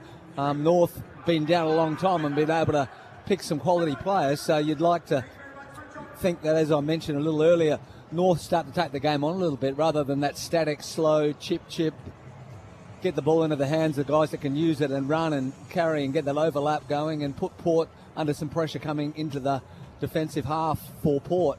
And on the other hand, Port started to do that in that second quarter. They started to move it quicker. They were able to get it down there, give their forwards some opportunities one-on-one, and it resulted in goals. So I think the key to the game will be who can control the ball around the stoppages and who can get it quickly into their forward half. When you look at both lists sitting here, I mean, the top 10s, they're still pretty decent players. Yes, North Melbourne are up and coming and have some experienced players that are at their point end of their careers, and Port Adelaide have had to blood, quite a lot of young players. I think Lyre's been tremendous. He's really playing into that half-back role. I mean, Zach Thatcher has had to come in from a serious injuries from all the backliners at Port Adelaide. I mean, too many to name, but you'd say that the top 10 of these players should be producing better quality footy and better skill execution. There are a ton of first-round talent out there. So the Roos have 11 first-round draft picks. Port have 8 out there, so plenty of talent, plus the 4 premiership players in the Roos side as well. Should mention we've got the T20 World Cup final tonight as well. So Australia and England in the Women's T20 World Cup. You can hear it on ABC Listen through the white cricket ball button from midnight. Jack Lukosius is the other one I'd love to see get into the game a bit more. He's when he gets hold of the footy, things happen, but he's only had it 4 times, so he's the one that's... It's an interesting one with that, Steve, because I'm watching, because you're fascinated where he sits. It's a lot of unrewarded running being on that wing. So how can you utilise someone's skills of that calibre? Back in the middle of the ground to start the second half. Trembath there up against Sweet. That is Sherry coming back off that fractured jaw. Hasn't been the starting ruck at each of the quarters. So Trembath just pushes Sweet out the way. And there's been a whistle. It's going to come back. Both umpires can't work out who it's going to. And the players have no idea. The umpires aren't sure. So, talking about being over-officiated, they're over-officiating themselves. And we don't like to umpire bash at all, but not a good start to the second half after 38 frees in the first half. So the long kick goes inside the forward 50, and a man we've spoken a lot about, Josh Lai, takes the intercept mark, and there's going to be a 50-metre penalty. Wow, it's a lot of downtime in this game, and it's continued in the second half to start. So Lai will get his free kick near the centre circle. Got an opportunity to send Port Adelaide inside. Looking for Georgiades, floating back is Combin, and you've liked his game, Stephen. Yeah, that's a great mark, isn't it? Just to keep your head up, go back. You don't know what's coming from behind, and be nice and strong. So exiting kick from Combin out to the broadcast wing, put way too much on it. Clears everybody and goes for a tumble. Zerk Thatcher has to backtrack. Didn't have anyone to go to. Tackled by Constanti. Got a handball clear. Picked up by Lai. Heads wide to Lukosius. Port towards the 50. Fires Georgiades. Up against 4. He's 45 out, slightly to the right. Set shot to come. Just that Lukosius kick. He's got the ability. He doesn't need a lot of time. He got the handball under pressure, then was able to kick the ball, 55 metres, clears a bit of a pack and gives Georgiades an opportunity, and it'll be a good start for Port Adelaide if he can put this one through. He's got 2 goals, 1 so far, so an opportunity for maybe a bag for him today. Starting at the attacking edge, Mitch Georgiades shooting at 42% this year. Port's worst in the league for their goal accuracy. These are the ones he has to nail. Georgiades crosses the paint of 50. That's an excellent strike of the footy. 3 on the night for Mitch Georgiades. Port up by a game-high 25 points at the start of the third quarter. 6-6-42, plays 2-5-17. Your experts, Ebony Marinoff and Stephen Williams for Sunday Footy on ABC Sport. Well, it wasn't pretty. I mean, Port Adelaide were able to come out of a contest just on this wide wing here, just with a couple of handballs that actually hit a target, and then you're able to get it inside 50 from Lukosius, and that's a great finish. But in the first half, we weren't able to see those handballs hitting a ball on a body, and when you get that in, I mean, that's so hard to defend. Mitch Georgiades has complete flight of the ball there, and no one's stopping him take a chest mark. And a great finish, because we're always knocking him for his goal kicking, but he absolutely flushed that. I think we knock him because he's got a magnificent technique. He can do everything right, and he just misses the ones he shouldn't. But 3-goal-1 today is a good output. 37th goal of the year. Sweet knocks it down, gathered by LDU, flicks it back to O'Sullivan, over the top to Wardlaw. Now, LDU was taken high. Wardlaw said he didn't want the advantage, but was told to do it anyway. So pumps it long inside the forward 50. It lands in the lap of Darling. He got first hands on it, hit the deck, gathered, snapped on the left boot. Gets a quick response for the Roos. They go to 3-5-23. Port 6-6-42, almost 4 gone third term. And when goals are hard to come by, and when North Melbourne are able to execute like that, that's just fast ball movement. But Port Adelaide, they did all the hard work previously, but Jack Darling to really stay in that contest. I mean, he's a strong boy, he's experienced, and exactly why North Melbourne got him. Yeah, Brandon Zerk-Thatcher probably should have marked that ball going back. It was tough, but it was no harder than Charlie Combin's down the other end. You mark that, and all of a sudden you've diffused all the pressure. But quick entry, put Port under pressure, goal results. Big run home for Zerk-Thatcher. He looked all right in the showdown last week, but out of contract, hasn't been picked all year and essentially in because of Radagalia's injury. So needs to put his best foot forward. Port by 19, tossed up, Sweet down, and the volley out of the air by Butters. Gets it up to half forward, and in turn, Joe Richards does the same as he chips it up 30 up from home. This is Socceroo stuff. Jackson Mead on the chase, as is Mitch Sado, and he's bowled over by Charlie Combin. And we'll get a boundary throw in, 25 out, right forward pocket. Smart play, isn't it? If you've got players around you and you haven't got time to pick it up, just take some territory, and Port were able to get the ball deep inside their 50 with a couple of kicks off the ground. A couple of little through balls there from the power, tossed in. Sweet dispatched by Sherry, takes it out of the ruck, hacks it out of there. Bouncing towards the corridor, Zerk-Thatcher coming the other way, couldn't trap it. Wardlaw careers in, ricochets the ball out to the logo on the broadcast side. Lukosius picks it up, tries to sidestep Darling, and got a half of a tackle, but it was enough to knock the ball out. Free kick going North Melbourne's way. Darling looks for the switch. Centre half back, he finds Davies Uniacke, and now out to the logo eastern side. Mark taken by Aidan Corr. The former Giant heads to the light tower. Kick's got to be pinpoint and precise, and it is. Honours the lead of Larkey just inside the paint. The backtrack in front of the Wanganeen stand, wants to share it. It was a short pass, does hit Simpkin, who was under a bit of pressure from Burn Jones. Angle's probably a little worse, and he really only gained the 15 metres as a result. So Jai Simpkin's set shot to come, 30 from home, and he'll start on the fence. Has to move the poor security guards to get underway. Point to prove this year after trying to be moved to Collingwood. Bruce thought he was worth 2 firsts, and they said 1 second. And here we are.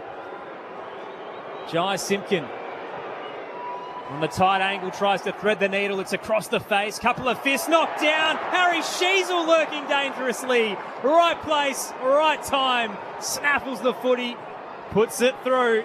The Roos with back-to-back goals. Margins down to 13. 4-5-29. They trail Port Adelaide 6-6-42. 6 played, third term on ABC Sport. Yeah, really poor defence, wasn't it, from Port Adelaide? When the ball is kicked that close to the line, you have to make sure that punch goes over the line. But that's 2 goals now that North are able to win out of just contest once the ball's hit the pack. Darling got the first one. Simpkin, that one was Sheasel. So back in the game, North, after that. It's a big contest, and he was the only player front and centre. Made the power pay. Much more to like about this from North Melbourne, who had just one goal all the way up until the 24-minute mark of the second quarter. That was their second. They've kicked 2 in 3 minutes here in the third term. Back in the middle of the ground. Sweet knocks it down towards Wines, but the goal kicker and Sheasel sockers it forward. McKercher nursed his opponent under the footy. Now Trembath's able to run it off to McKercher. He's a smooth mover, but misses the target from 40 out. Normally kicks them away to the right. Power with a let off there. North 4-6-30, Port 6-6-42. 2-goal game on ABC Sport. Lockie Jones goes long. Waits it perfectly. Zirk Thatcher takes the mark just behind centre wing. Releases Logan Evans. Down the line, Whitlock presents. Fist came in from behind by Comben. Diving across, Logan Evans tries to win the footy. Ball pinballing around. Comben stands up with it. Hands it to Trembath. Coming back, though. Free kick and advantage paid. North Melbourne will take it. Finn O'Sullivan forward to Spargo. Just behind right half forward. On his haunches in black pay is Logan Evans after that tough contest. What was that kick from Spargo? Into the 50, right to Alir, who had a paddock. No one near him, takes the uncontested intercept mark. Through defensive 50, he'll go to Josh Lai. Braden Ingram's downstairs on the boundary. You mentioned Evans. He's limping back in towards the play. He's a little bit sore. He was with Traders with him for 20 seconds. He's trying to get moving again now. It's definitely a leg issue. It went hard across that contest and had his legs taken out from underneath him, Braden.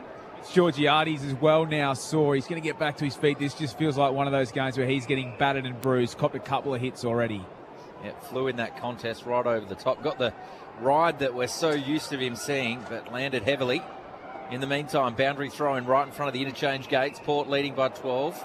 A hold in the ruck contest going the way of... Who would know? It's hard to know. It is hard to know. I'm not sure why they just don't let that go.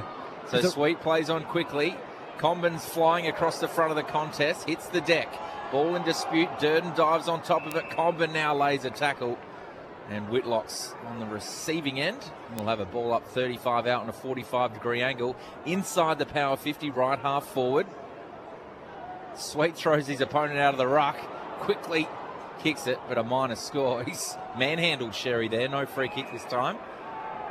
And the umpires are just checking if this one has touched the behind post. So we'll have a review. So Port leading by 12 points. The soft call might have been a behind. Yes. Looks like a behind to me. Hard to tell. Unless it hit the post, but... Yeah, probably not the sufficient evidence there to overturn it. Unless we have Snicko on the behind post. Do we? I feel like I never see it. No. So looking for a deflection. That will be umpire's call. So a minor score to Port Adelaide from the quick kick there from Sweet. 6-7-43, north of 4-6-30. Quickly they play on. Out to left back pocket. Mark taken by McDonald. Has some time to run down the boundary line and kick up towards the broadcast wing. Sweet threw a fist in from behind on Sherry over the shoulder in the end. Will come back to the Roos big man on return from a fractured jaw that forced him to only miss one game. Tries to play on as he steps across Sweet, who followed him. Bowled him over but got the kick away down the line. Off hands lie. May have been caught high as he lost his feet over the boundary line. And yes, they will deem just a little side slap to the head. Coming back to Josh Lai. That free kick count continues to grow. Josh Lai at right half back. It's up to 44 by the way. AFL average 38. Kick down the line. Couple of flyers. Whitlock tried to take it. North Melbourne win out. Parker back to Comben. Gee, smashed as he got his kick away. Carried towards McDonald. Little dinky one forward. Waited there by Parker as he gets it to Sheasel. Just forward of centre wing broadcast side. Sheasel arcs him board. Bangs it towards the 50. Lockie Jones gets in front. Couldn't take the mark. Caught one from behind though by Jack Darling. Free kick Port Adelaide. Those free kicks are there. They are piling up. 45 now. That was the point on the text line from Ray, I guess, is it just bad football that's causing the free kicks? Yeah, fair call. Long kick down the line. Comben gets a fist in there. Whitlock's at the bottom. It's almost trampled on by his opponent. There's a lot of guys have had hard landings today, isn't there, in contests? So the Roos with the last 2 goals of the game, trailing though by 13 points. And we've got a boundary throw in. Visentini v Sherry. Sherry, the man at the front, punches it straight back towards the boundary line. Untouched by anyone else. We'll do it all again. So 12 minutes gone in this third term. 2 goals to 1 in North's favour. But Port still hold the lead. They're 6-7-43, North 4-6-30. 12 and a half gone. Sherry knocks it down. Another free kick in the ruck contest. A hold. Advantage paid to Sheasel. Kicks inside the forward 50, looking for Larkey, who threw the Dukes out. Strong mark. 45 out on a slight angle to the left. Nice kick by Sheasel, wasn't it? Just out in front. No one else could have really stopped him marking that. So, happening downstairs on the boundary line. Nick Larkey's got a shot on goal. It's about his limit too, I reckon. Right on the paint of the 50 he goes. Larkey with the drop punt, and just for that extra journey, pulls it away to the left. They're 4-7-31, Port 6-7-43. 13 minutes gone in the third term. Braden Ingram. The Power Docs were just looking at vision on the bench of that Georgiades incident that I mentioned a few minutes ago. They went out to him as that shot was being taken, had a quick chat. He's managed to wave them off. He remains on the ground. Port clear it up to right half back, out the back door. Mead tackled as he got a kick away, up towards the logo. 2 Roos collide, McDonald and Sheasel, and the ball shoots forward. Foot race is on. Georgiades out of the attacking 50. Gets a nice shirt front for his troubles. That was a very well-placed, clean one there. Will Dawson just coming the other way, and then lays a tackle on Joe Richards to force a ball up. Georgiades will trot back to the top of the goal square. Tight stoppage to the boundary line here. Visentini takes it out of the ruck, tackle, dropped it. Sheasel got him. Davies-Uniacke walking the tightrope, kept it in play. Handball chain finds its way to McKercher, who links up with McDonald. Bang! Gee, he's hit hard as he kicks across out to right half back. Got lined up by Whitlock. Pops up okay. Unnecessary though there. Down free kick at right half back will be taken by the Roos. Blamires heads down the eastern side. 3-on-3. Porter going to win on the drop. Lockie Jones, though, chips it into a hole. Awkward bounce for Burgoyne. Fumbled, but did enough to knock it towards Mead. Paddles it wide and links up with Jack Lukosius. Heads towards the 50. Should have been taken by Durden. Now he's set upon in a sandwich. Ball up to come, 45 out. Couldn't be clean enough there, Port. He had the numbers. Didn't they? Yeah. Just that final kick, the most important kick in football, inside 50, and just not finding its target. So Visentini knocks it down, rode by Sheasel, quick kick around the body on the left, that goes straight to Logan Evans. He's 60 from goal, goes across goal towards Drew, who's strong in that contest, marks on the paint of the 50, where the 50 logo would be. Right half forward. Players moving for him inside, this would be right on his limit. So he's going to try and set this one up to the top of the goal square. Visentini over the top, brings it to ground. Zatto's trying to rove all the way out the back to him, and his quick kick hits the post. Minus score. So 6-8-44, North Melbourne, 4-7-31, about halfway through this third quarter. North putting themselves under a bit of pressure on the exiting kick, right back pocket. Caleb Daniel had 2 to get around, got it back. Harvey with the clearing kick. Crowd thought he might have been over the line in the process. Porter going to win it back anyway. The pack formed. Lockie Jones wins out and steamrolls away from it. Handed it to Evans. Pushed off his kick. Fell a little short, top of the goal square. Intercept by McDonald, who heads back to Will Dawson. And the Roos big man sends it to the broadcast side. Zerha! Only had eyes for the footy, well from the behind. Got a run and a fly. They're down 13. Zerha up to left half forward. Lai gets in front of Darling, who read it well. Little nudge on Lai. Takes it out the back. Pops up. Didn't know where to go to. Caught in 2 minds. Lai nearly with the smother. He kicks towards Larkey. 3 to beat there. Hits the deck. Sheasel becomes the tackler. 25 out. Straight in front for North Melbourne. So inside 50 stoppage here for North. The last 2 goals of the game.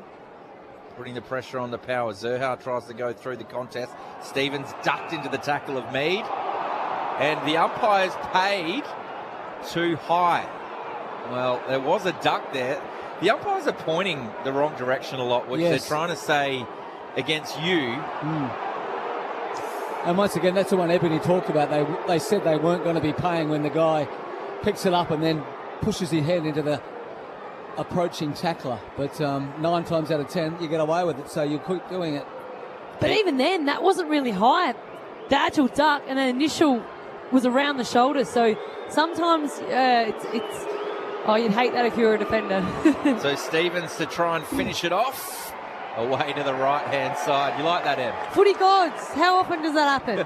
It does. It's a thing. They exist. I think you're right, Em. 4-8-32. Port 6-8-44. 18 gone in this third term. Trading the wrong kind of blows at the moment. We're just going behind. End to end right now between the Power and the Roos. Playing on from the defensive goal square, Bergman. Gets right under that with a monster kick towards the broadcast side. And before it even hits the 4-4, another whistle. Holding free kick goes the way of Charlie Comben. Mitch Zaddo, the offender. Comben, that's just as big as he launches it back towards the 50. And Josh Lai puts himself in the middle of a pack. Takes the mark courageously, not knowing what was around him. Heads back and across towards Logan Evans. He'll dart through right half back. Down the line he goes. A little hot for Georgiades. Slips through. Gathered at the back by Parker. He's smashed into by Mitch Georgiades. There's a bit of feeling in this one. Free kick North Melbourne, just behind centre wing. You're right, though. It's the clumsiness of this game. So Goda on the 45 hits Parker. Darts inboard, calls for a lead. Didn't have many, but sends it towards Tremba. Slipped through his fingertips. Out the back, Zerha picked it up and was immediately tackled by Bergman. Ball up to come. But yes, we've had 51 free kicks. But I think it's just the quality of football we're seeing now. More infringements here than at the netball final. So rove by Burgoyne. Snapped around the body towards Blamires. Claims the mark just outside the Roos 50. Going to send it in long towards the goal square. Flying is Zerha, got hands to it. Roving is O'Sullivan towards Larkey with the hands. Davies Uniac, rather, goes with the fend off and with the finish. The Roos have kicked 3 in a row and they're within a goal. Their stars are rising here at Adelaide Oval. It was really well read, wasn't it? Port Adelaide brought the ball to ground, but then it was O'Sullivan just got the handball out, then just meat on him there at the back of the stoppage. It's a couple of times today where 2 North mids have got the runway to goal. Sheasel earlier on in the second quarter, but that's hard for midfield because they're doing all the work defensively. Port Adelaide are holding up, but that's a couple of 2 midfield goals, just too easy in and around that crumb. Lukosius too has got to be better. He just got brushed off. He was set up to hammer him with a tackle, and he just pushed him away. So got to be better than that. Especially when you're that winger to come and support that kind of area. Like, you've got to be able to hit those tackles and lay them, especially when you are that man to come and support. Wouldn't have got through you, Ebony, then. So Port 6-8-44, North Melbourne 5-8-38. Game on here at Adelaide Oval. Got as high as 25, now down to 6. Port's way, sweep down to Butters, tackle but got a kick, tumbles its way to Blamires, and collared by Joe Berry from behind. Another careless one as he almost tried to engulf him snake-like. Kicks wide to the broadcast side. Wardlaw releases Daniel. Now Sheasel towards the 50 for the Roos. Spargo sits underneath it. Lai cuts across. Couldn't control it as he knocked it to ground. Sherry got right down to win the footy. Extracts it to McKercher. Hospital handball that went right up and down to Blamires. Thankfully, it's a clean tackle on the way down. What was it? Brought down late. That just tells me the umpires really shouldn't be out there. Gee, that's a very late whistle. Josh Lai is pretty aggrieved by it as a result. So Blamires waits. The tackle is right around the body. They hop for a little bit. Lai brings him down. It's a little heavy in terms of the momentum, but blow the whistle faster. It's not under 10s. Yeah, that's a hard one because it's careless when you're not the umpire's waiting forever. It's like, what do you want them to do? But also, if Blamires is jumping and trying to go to ground, how can you really caress him down? So the free kick's taken. Blamires just outside the 50, heads for home, misses to the right. Another footy god. So it's Port by 5. Time on third term on ABC Sport at the Adelaide Oval. I think the only thing that's going to save this game is a close finish. So it looks like we're going to get it. We are going to get it, Steve. It's a 5-point margin. Port holding on. North have kicked the last 3. Down the line. Coming back through Comben with the big fist running through. Wardlaw! He took them all on. Kicks inside the forward 50 to Trembath. Couldn't complete the mark. The Roos have the numbers. McCurtain to give them the lead with a dribbling goal. That is class. And the Roos have bounced back in the second half to take the lead. 6-9-45 Port, 6-8-44. Oh, that's tough by George Wardlaw. He's an absolute beast when he's fit and healthy. Just a contest here, chop of the arms that they called advantage, but that is a stunning finish by Machercha, sorry. That's class, and we're touching on the umpiring and the decisions, but that's a nice goal to finish. Launceston product who's out of contract in 2028, so he's going to get some pretty big offers, you'd imagine. But she's a talent, Colby McCurcher. Can play a bit of everywhere. He's been a tiny bit up forward at the start of the year, headed back to defence recently, but gee, that's a good strike. And the Roos up by a point. Horn Francis hasn't touched the ball this quarter. Butters has touched it twice, and that's been the difference. North are starting to dominate around these stoppages. 5th lead change of the game. Tapped down. Butters had a bit too much momentum running into the drop. Ricocheted off a few bodies. Got to Horn Francis, though. He gives it back to his skipper. Zach Butters puts on the Jets. Races to half forward. Kicks to Whitlock. Knocked down late by Condon. Whistles there. Another free kick, but Port will take it this time. The crowd's all about this one. Set shot to come. 15 out, slightly to the left. Be interesting to see this one, whether it's... it takes his arms. Not much the poor old defender can do anymore, is there? No. You might as well just stand and let him mark it. God, Comben is a man on a mission. Oh no, Whitlock has taken a step across the body to snap from a 20-metre set shot with no angle and has got right under the belly of the ball, and it's rolled through for a minus score on the left-hand side. That is a miserable attempt. Port have tied the game, 45 apiece, time on third quarter. Sheasel has the footy at left half back. Handball to Stevens. Burn-Jones lined him up and bowled him over. Like a shot out of a cannon. That was a terrible handball by Harry Sheasel. Well, he should have hit it prior. Stevens was there, but Sheasel just delayed it again. You need to put some heat on this ball. Hospital handball, and Burn-Jones took the footy in the process, so he won't have anything to worry about. Boundary throw in. Horn Francis met by 2 Roos. This certainly does have feel fair, and we haven't touched on it, but Jason Horn Francis, coming, is this playing a little bit of part or what? So got the free kick, Jason Horn Francis for that high tackle, hands it off. Willem Drew's clattered into by Wardlaw, but got a kick towards the 50. Offhand, Spargo front and centre, hands it out wide, and Goda will get the clearing kick to the eastern side. 2-on-2 there, brought to ground, Trembath, good. Almost lost his feet, but just kept it enough to handball to McCurcher. Full 360, trying to arc away, kicks towards the corridor. Coming both ways, we had Spargo and Horn Francis, and the Hornet wins out. Mark at the defensive edge, he'll head wide towards the Odie stand. Kicks to Darcy Burn-Jones, scores level, 25 played, third term. Burn-Jones heads down the eastern wing. It's targeting Mitch Georgiades, 2 to beat, another free kick, arm over the shoulder, Port Adelaide's way. What is it now, Aaron? Scores level here at the Adelaide Oval for those who've just joined us. Port were up by 25 at the start of this third quarter. Now it's a tie game, and it's been marred by so many whistles. Port just went inside 50. The Roos had the numbers and win it back. Kick out towards Constanti, left back pocket. If you just heard Eben Marinoff's question there, it is about the free kick count, which is at 58. AFL average is 38. Constanti heads down the broadcast wing. 3-on-3 waiting there. Ball hits the deck. Tackle laid, and we'll get a ball up. Aaron Bryants, Tom Wilson, Stephen Williams, Ebony Marinoff with you. That was the obvious holding the ball. He's dragged it in, and they didn't play it. So from the ruck contest, straight down to Richards, another whistle, a hold against Drew. Throws his hands in the air. Pretty much every contest, there's a free kick.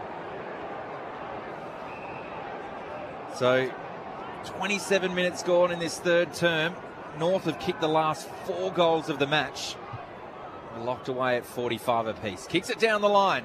Davies Uniacke Fisted away by Aliir. Daniel takes on the tackle of Richards. Gets it to O'Sullivan, to McKercher, to Stevens. He gets around on his left foot. Kicks it long up towards Trembath. And Darling's the only one who wanted it. So you know what? He got it. Marks it 30 metres out in a slight angle to the left. You did right. Port Adelaide players just... Bergman, I think, was his opponent, just looked at him, let him mark the ball. Just have to go there. I mean, Thatcher had Trembath covered, and Darling just come across and was able to mark that uncontested. So Darling already with one for the night. From 30 metres out in a slight angle, drop punt, straight through the middle. That's a handful of goals in a row for the Roos. And the second for Darling.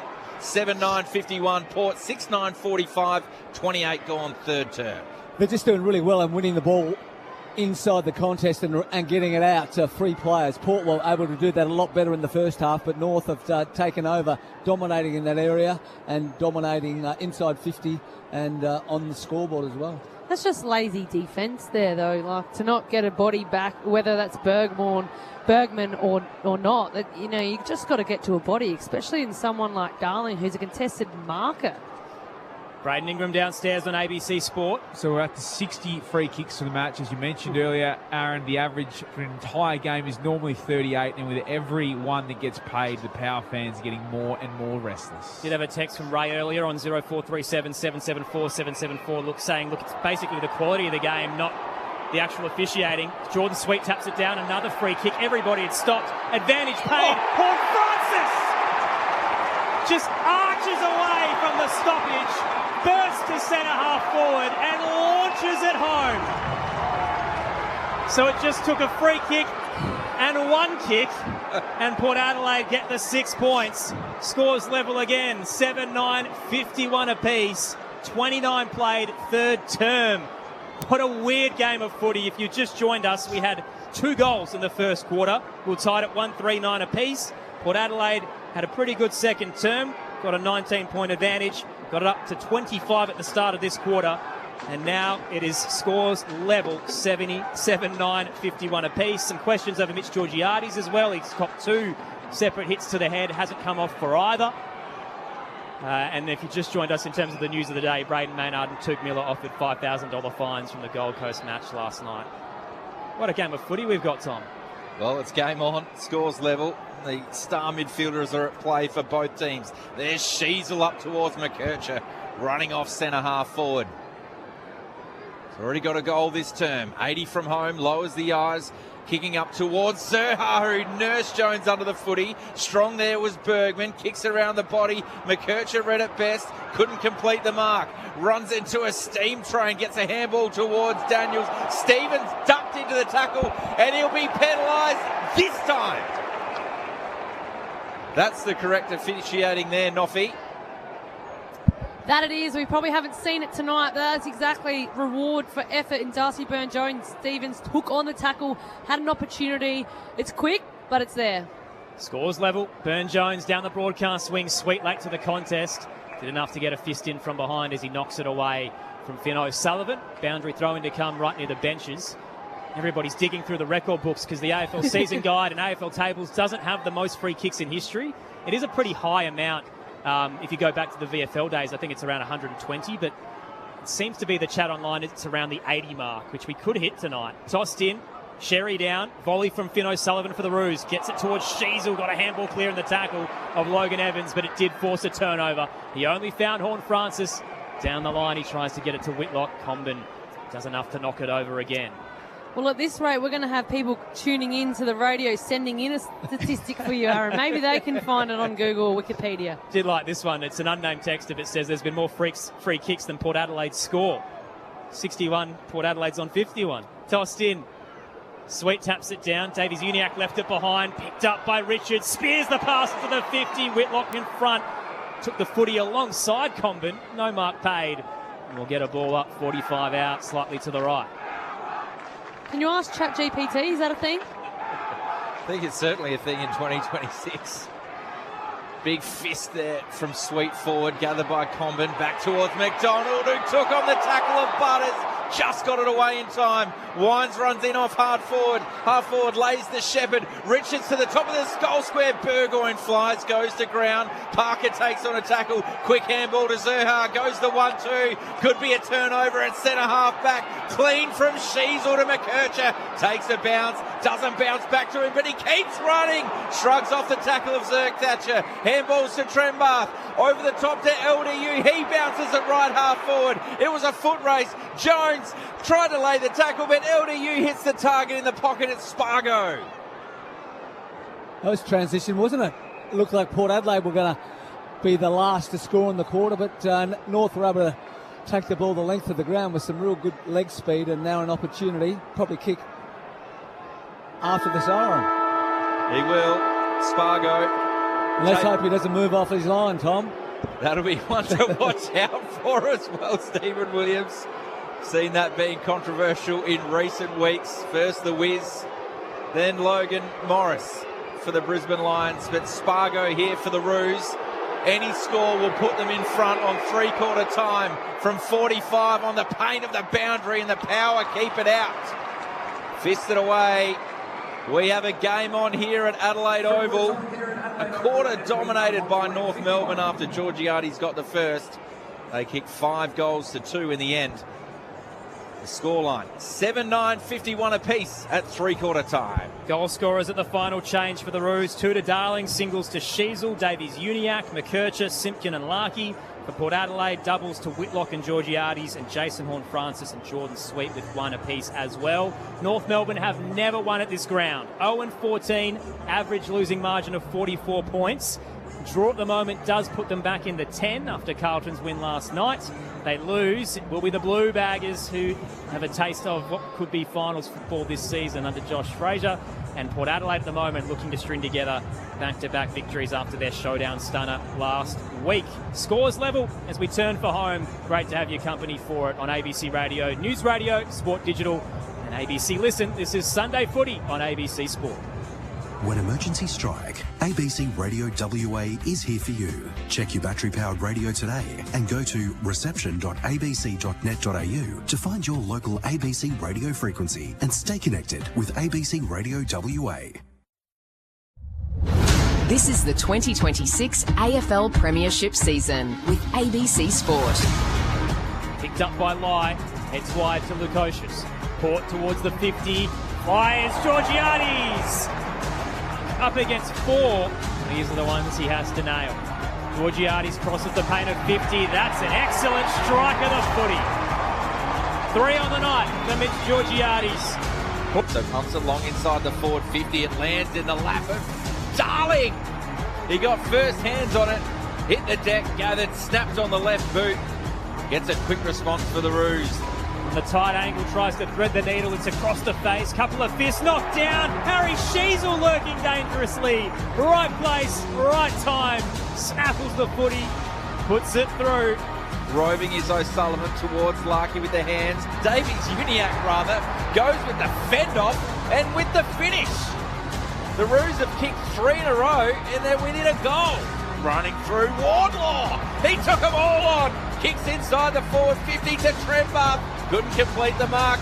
The Roos have the numbers for Kirkins to give them the lead with a dribbling goal. That is class. And the Roos have bounced back in the second half to take the lead. Kicks it long up towards Trembath. And Darling's the only one who wanted it. So you know what? He got it. Marks it 30 metres out in a slight angle to the left. So Darling already with 1 for the night. From 30 metres out in a slight angle, drop straight through the middle. That's a handful of goals in a row for the Roos. And the second for Darling. Jordan Sweet taps it down, another free kick. Everybody had stopped. Advantage paid. Horne-Francis just arches away from the stoppage, bursts to centre half forward and launches it home. The AFL on ABC Sport. On radio. ABC Sport Digital Radio. And ABC Listen. An absolute enigma of a game at the Adelaide Oval. It's probably had the worst parts of footy. It's had some of the most chaotic. We've had 62 free kicks. Record in AFL, VFL history is 132, but in the modern era it's around 80, and we're heading towards it.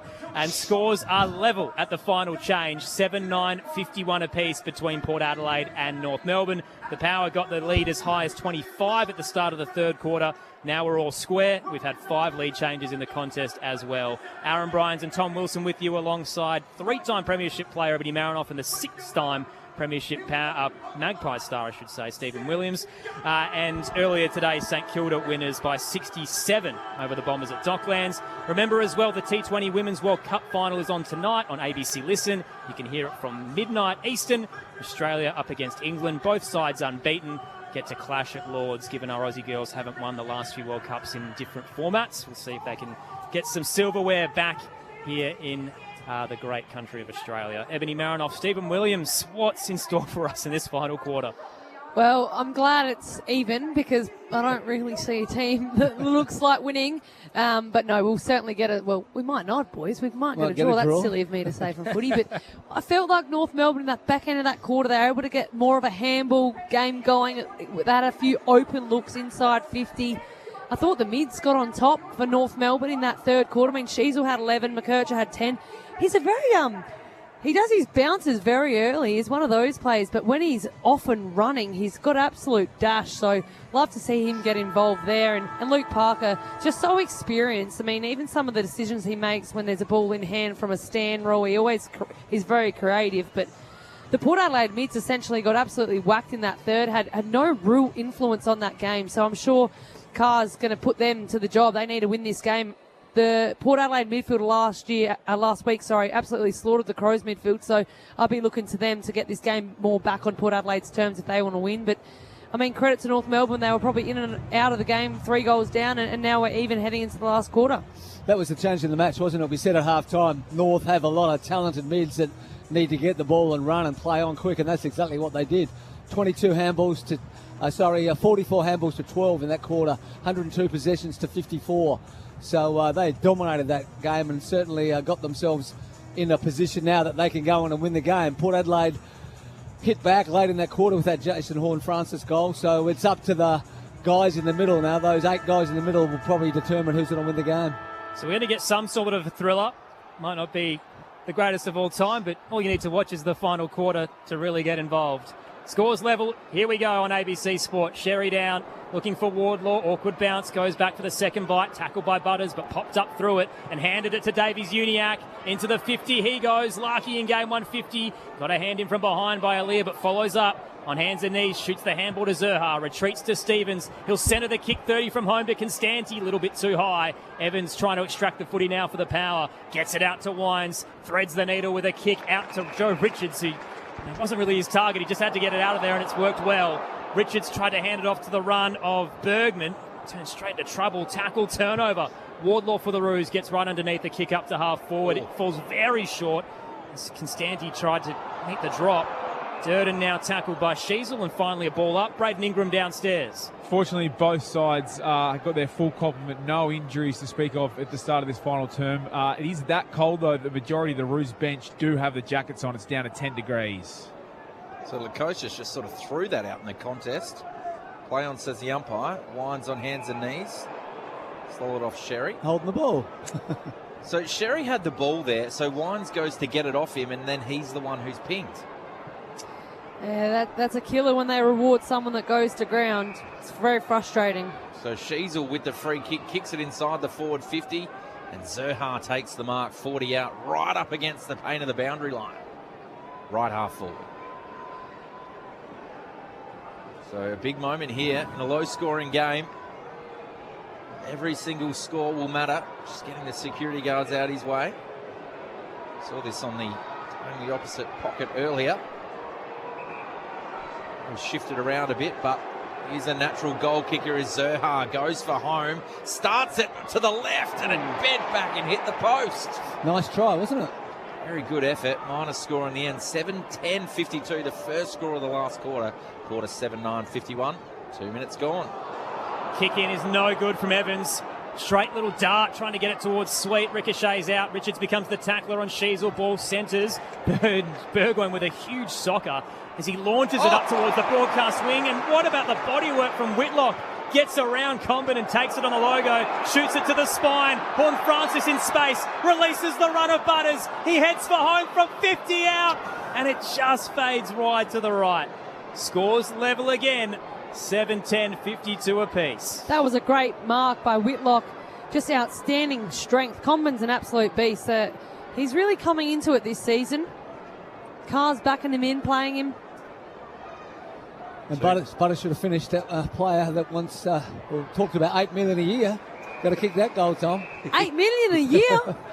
That's $3 million left for his other teammates. I think 8 years deal for 2.5. Oh, wasn't Richmond back-ending something? He was going to get 4 in his first year? Yeah, it would have been something like that, no doubt, Steve.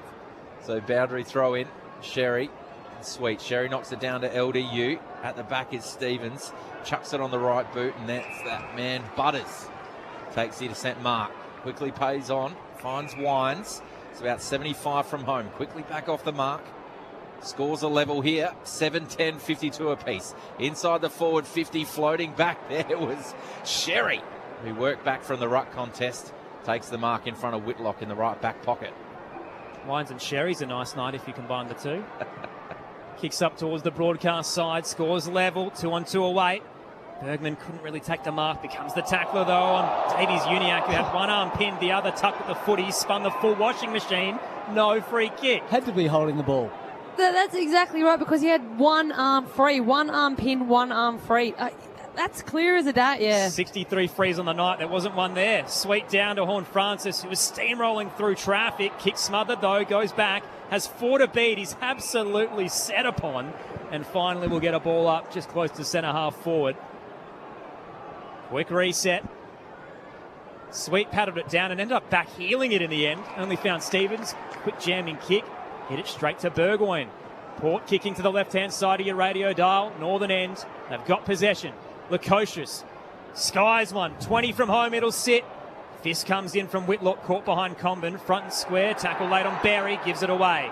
Sheasel hands the ball wide to Simpkin, slows things down as he checks his kick up to Zerha. He knew that Lai was coming the other way, slides across, didn't commit to the mark and escorts it over.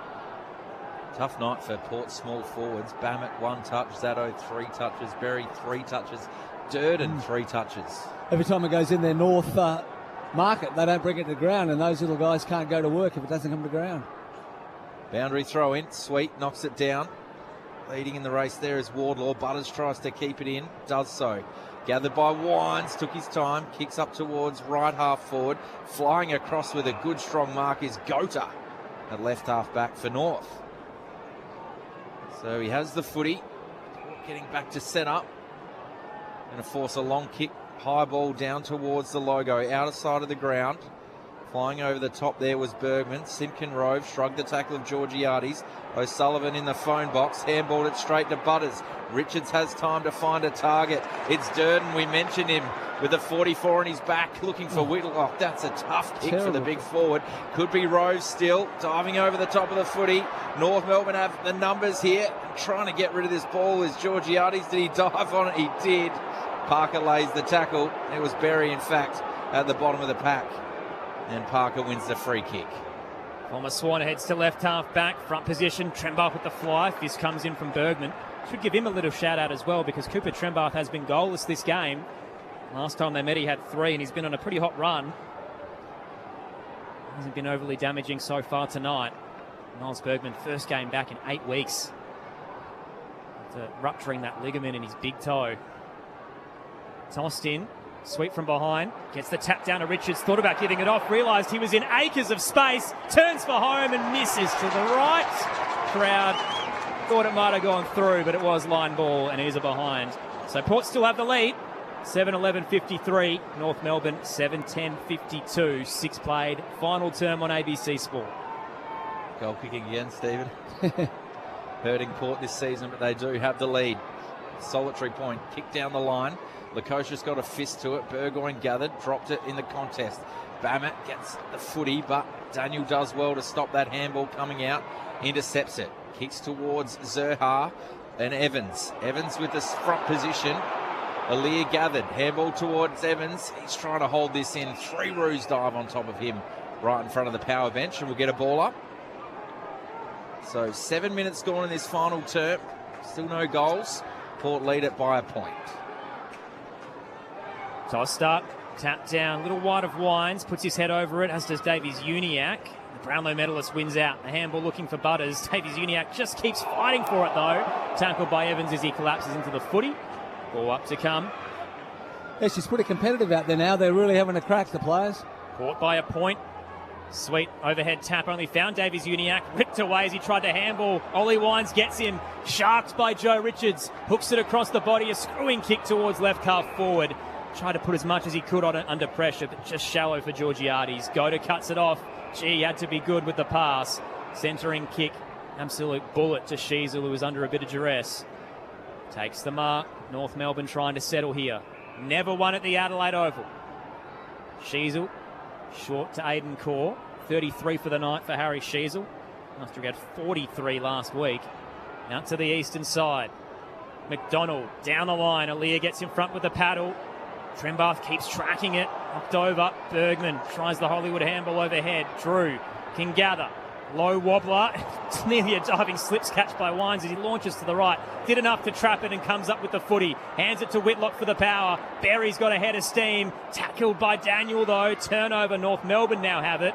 McDonald retreats back to Sheasel as they link up, running out of room near the Odie stand. He's tackled over in a spiral and it will be tossed into play. Right half forward at the moment. And it is Port Adelaide by a point. So boundary throw in. 9 minutes gone in this final term. Two rucks, Vizentini. It's Sweet and Sherry, I should say. And a contest there. Berry's bowled over. Simpkin gave away the free kick. Drew's going to get it though. So he's got it 80 metres from home. Kicking towards the left forward pocket. And Georgiades has shoved Parker out the way. Comben gathers at the back. Quick kick out of defence. Port have the numbers. Burgoyne gets the fist away. Goes through the hands of Mead. Lays the tackle on Sherry. He's handball to Spargo. To Sheasel. Working nicely there to Gota. But his kick had way too much on it for Zerha. And it's going to be coming back in through Lockie Jones. Tale of the night. It's been about who has the rare moments of class. It's been pretty poor footy. Has resulted in a thrilling one. Lockie Jones to Wines. Centering. He'll hand it off. Kick towards the 50 from Bannett. Mitch Georgiades again clattered into by Luke Parker. That's his third hit today.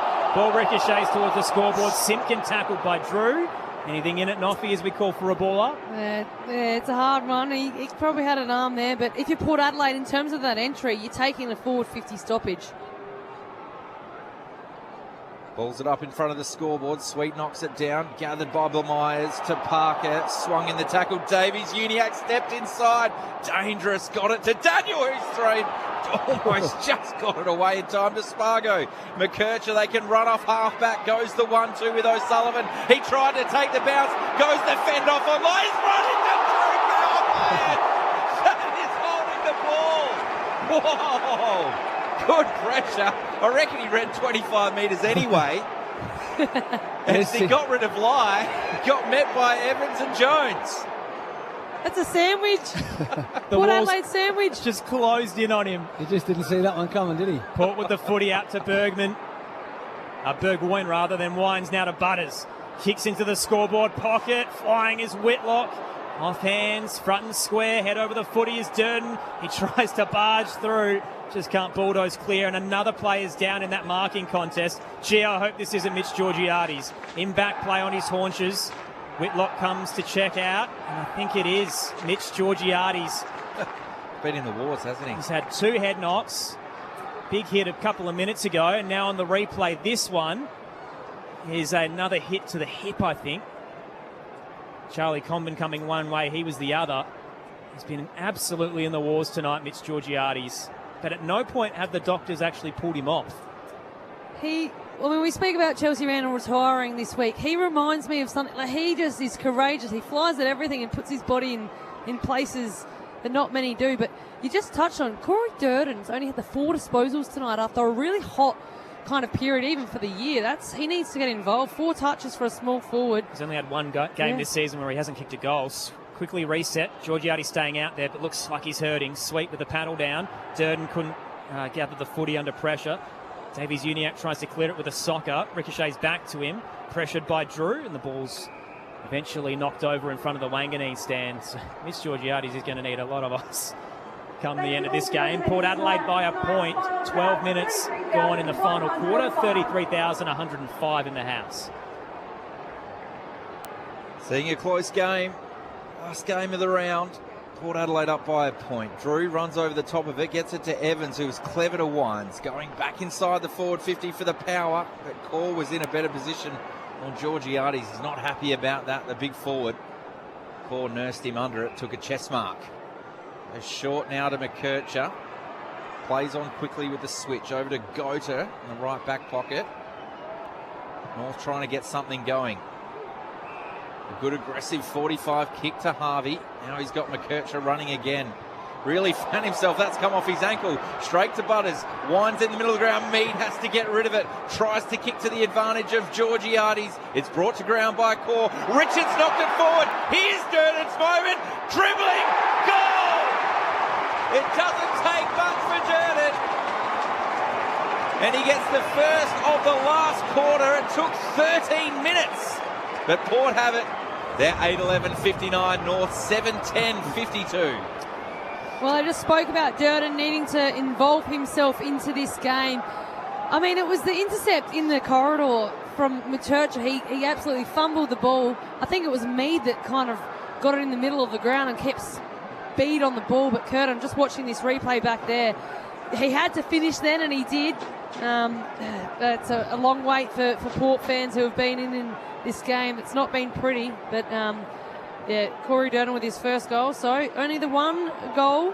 He's been goalless this season. Yeah, 15 of 16 games. It's a pretty good run. It is, yeah. He's been a good recruit. North really moved the ball beautifully out of defence, and then Colby McKercher took it on, just kicked the ball really badly, and that's what hurts. Port by 7 on ABC Sport. Final quarter between the Power and the Roos. Tapped down. Wardlaw can't reel it in. Mead gathers, hooks it across the body up to half forward. Durden brings it down. Front and square. Horn Francis sends it towards Georgiades. Big shove from Core as he hits the deck. The North Melbourne defender gathers, gets it out towards Simpkin and across the defensive goal square. Daniel will mark. Short pass to Sheasel now, who's 25 out from the defensive goal square. He'll head to right half back. Mark taken by Myers. Plenty of time to run forward and think about his options. Larkey's waiting forward of centre wing. The kick was over his head, which is a tough task to do. Up to right half forward it rolls. Davies-Uniacke gets there first. Beautiful fleet feet as he dances past Aaliyah and line to the 50. Fist comes very late on his kick towards Larkey. Burgoyne with a desperate effort. Knocked out towards half back. Stoppage to come. It is Port by 7. North have done a great job today stopping Aaliyah, haven't they? Intercept Mark. He really hasn't been a real influence on the game at all. Visentini knocks it straight down. Quick clearing kick from Richards. Parker took on Horn Francis. Spun 360. Whitlock.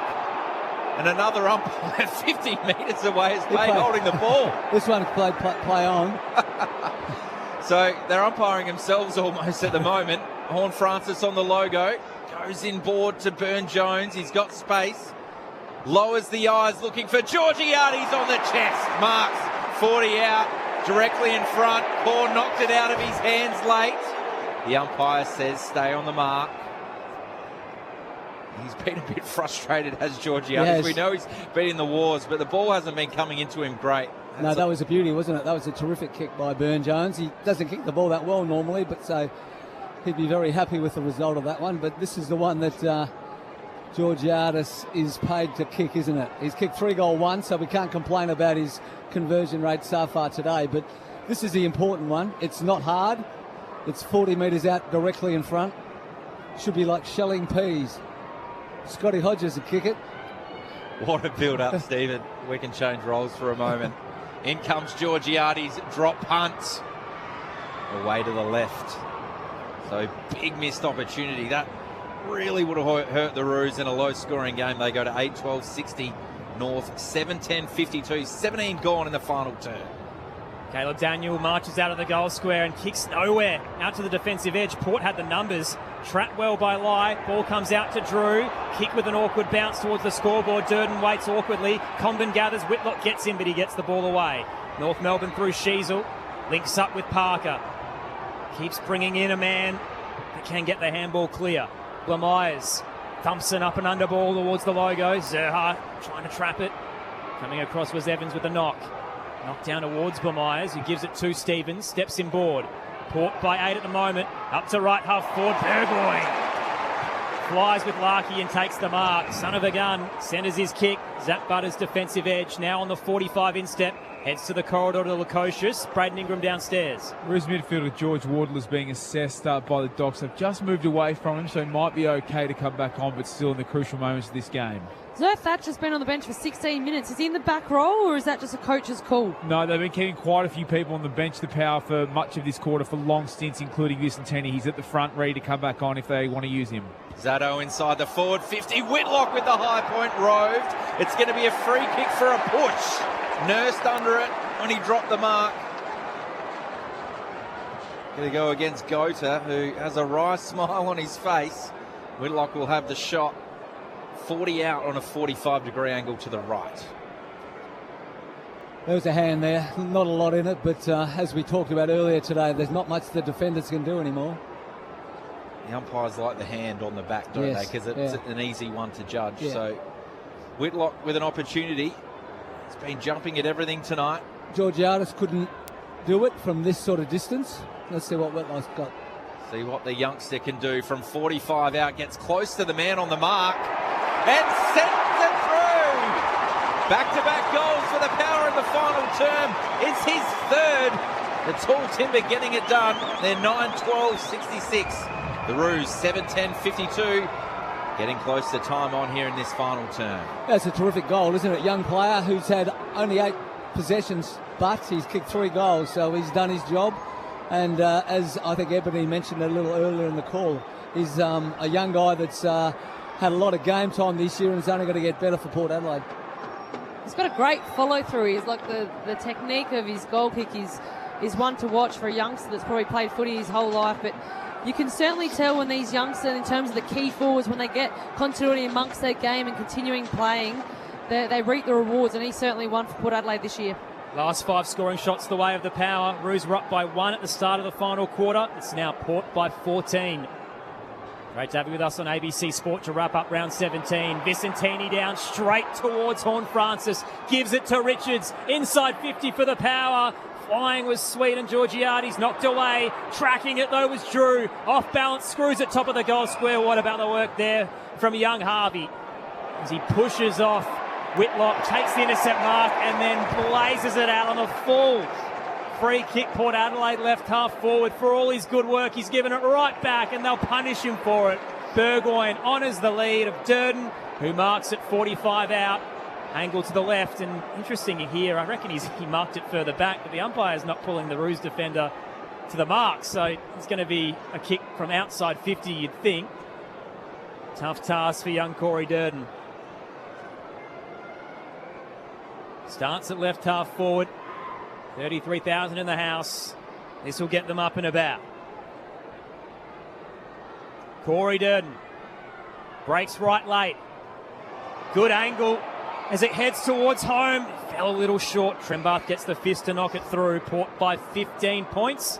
Braden Ingram downstairs. So after sitting on the bench for a number of minutes unattended, George Wardlaw has now gone down the race. So with only around 5 minutes left, it's safe to say his night's probably done. Unsure yet, the club's still getting back to him to what the issue is. McKercher from right half back, kick down the line towards Larkey, in front of Alir. Lukosius lays a tackle, a strong one on Constanti. Butters has the footy, goes 30 metres back to Lockie Jones. Left half back has Lukosius and Alir to choose from. Finds Lukosius, centre wing. Right in front of the Power bench. Richards is coming off as Wines, the Brownlow medalist, goes back on. Lukosius short. 45 kick to Burn Jones. He's going to switch it to centre half back. Waiting there is Logan Evans. Plays on quickly. There's space on the outer side of ground, so takes a bounce. Tries to go with a chip kick towards Horne-Francis, who had the height advantage on Caleb Daniel. Hasn't everyone? If you're in the AFL, you do. So he goes short to Butters, who dropped it on the corner under pressure from Spargo. Turnover. Davies Uniacke, he's waiting for his runners to come with him. Takes a bounce. O'Sullivan, they're running in a wave like a rugby league game. O'Sullivan out wide. Finds Blomyers, centre wing, in front of the Power bench, takes a bounce. Had Lukosius accompany, kicks up towards Larkey, who flies 1 bite, 2 bite, not this 3rd bite of the Sherry though. Kicks it out of defence up towards the logo. Whitlock flies off the chest, gathered by O'Sullivan, wide to Blamires, who goes inside the forward 50, hits Spargo on the chest, marks just inside the 50, 45-degree angle, quick chip kick forward, turns it over. Burgoyne, he's done that a few times this quarter. The Roos threw that away there. Have never won at this ground and then needed to maximise the moment. Burgoyne backtracks Aliir in the defensive goal square. Little chippy with Miles Bergman on return. Now he heads to the left back pocket to Burn-Jones. Port by 15 points. The Roos are running out of time. Darcy Burn-Jones launches one to the broadcast wing. Packer waits for it. They converge and Whitlock this time clunks it. Left half back. Will slow things down again. Power with no urgency here, understanding it's a 3-kick game. He's been a very good target from the kick-outs. He's come up the ground, so he's shown that he's got a bit of aerobic ability to move up and down the ground, which is important for a big forward. Whitlock to Wines, places it up to left half forward. Late flyer there, came from Goda, slipped through, awkward bounce. Vicentini leaves it, hard tackle late, is throwing his body in as Berry. Good wrap up by McDonald. Sherry again wins the footy. Shot it out to Goda. McDonald to Trembath. Little link up as well as Harvey's brought down. Picked up, turnover. Bergman into the 50. Just quickly went for territory. No one was really there. Bounces over 25 out. Braden Ingram downstairs. It's hamstring tightness that's ruled George Wardlaw out the rest of this game. Big blow. He's a midfield bull, but just lacks the continuity in his game because of those injuries. Boundary throw in. Sherry knocks it down back towards the power goal. Mead goes through, but Sheasel was classier. Goes to McDonald with the 1-2. Sheasel out wider now to Daniel at left half back. He's got space out there. Throws it on the left boot. Nice 45 kick to Davies. Uniac thought about going inside, but will go out wide. Spargo couldn't complete the kick on the full, but gathers on the bounce. Up towards centre half forward. Wines dropped the mark, but gets it to Burgoyne. Clean enough. Goes out wider to Willem Drew at right half back. The Power fans can sense it here. Darcy Burn-Jones, he's had a great game. He's run, been really athletic and good at deciding to help the club rebound. His outside of 50 through the midfield has been terrific today. Voice of Stephen Williams alongside Ebony Marinoff earlier. The Saints winners by 67. Reminder, the Women's T20 World Cup final tonight, midnight. ABC Listen. Cricket World Cup button. Australia and England. Wines to Burgoyne. Through defensive 50 go the Power. Lukosius heads to the broadcast wing to Bergman. They're up by 15 here over the Roos. Kicks through centre wing. Far from home, Mitch Georgiades, who has given absolutely everything tonight. His body will be battered and bruised. Turns, sends it inside 50. Mead's knocked away from the drop very early. And free kick's going to be paid. Set shot to come, that should ice the game. Jackson Mead will get a crack with what will be the 69th free kick of the night. Braden Ingram downstairs. Battered and bruised. Miss Georgiades has finally just managed to limp to the bench. He looks absolutely wrecked. He's been a warrior all day, but they're going to get over the line because of him. Port managed the ball really well then. They were able to just chip it around, take it from one side of the ground up into their forward 50, and now Jackson Mead. We saw him miss one from the top of the goal square last week, so this would be nigh impossible. Hasn't had a goal this year. Has kicked 12 across his career. In a contract year where he's been omitted a couple of times. Jackson Mead to put the cherry on top. Kicks from 30 Lovely and kick. puts it through the big sticks. Port are going to go back to back. And their September dream is alive. North Melbourne are going to lose another one at the Adelaide Oval. It's Port by 21 in the dying stages on ABC Sport. Yeah, well, it's been a good effort. They North certainly came at Port in the third quarter and put a lot of pressure on them, got the lead, but it's been all the power in the last quarter. They've dominated, and it's been the likes of Horn Francis, Butters, Darcy Burn-Jones starting to get their hands on the ball around the contest, and after a gallant effort by North, Port are going to run out pretty convincing winners in the end. certainly think that it was Ollie Wines' best game of the season. Just looking at some statistics here, when challenged, probably more so in the fourth quarter, I thought he really rose to the occasion. And here you go, the stats are up for the fourth quarter. He had 12 disposals at 100% kicking efficiency. That's elite work from the Brownlow medalist. Back in the middle of the ground, Sweet on his hands and knees, rolling maul. And we'll have another ball up. Durden on the bottom of the pack. Jason Burgoyne as well, some massive impacts in this last quarter too. Some intercept marks. Zato dives on top of the footy, and there's the siren. Port Adelaide with the power to win their 6th of the season, and the rock continues for the Roos at Adelaide Oval.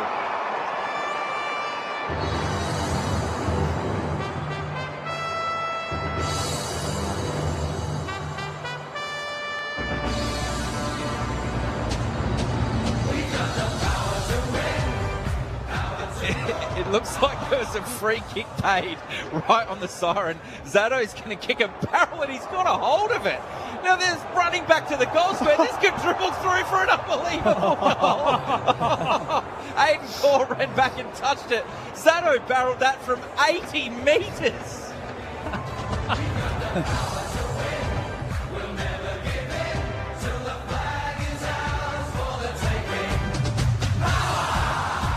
No score there on a photo finish for Aiden Core, but gee, I've never seen a potential point while the song's still playing. Port by 21, what a night. They were level with just a goal apiece at the first change. Power with a big second quarter up to 19 points, their advantage. Then they had a big third quarter to start, but the Roos ended up kicking 5 unanswered to bring it level at the final change. North by 1 at the start of the final quarter, and then Port Adelaide had the last 7 scoring shots to steamroll home by 21 points in the final quarter, dominating the inside 50 count, 19-5, and the Power still within reach of a wild card finish.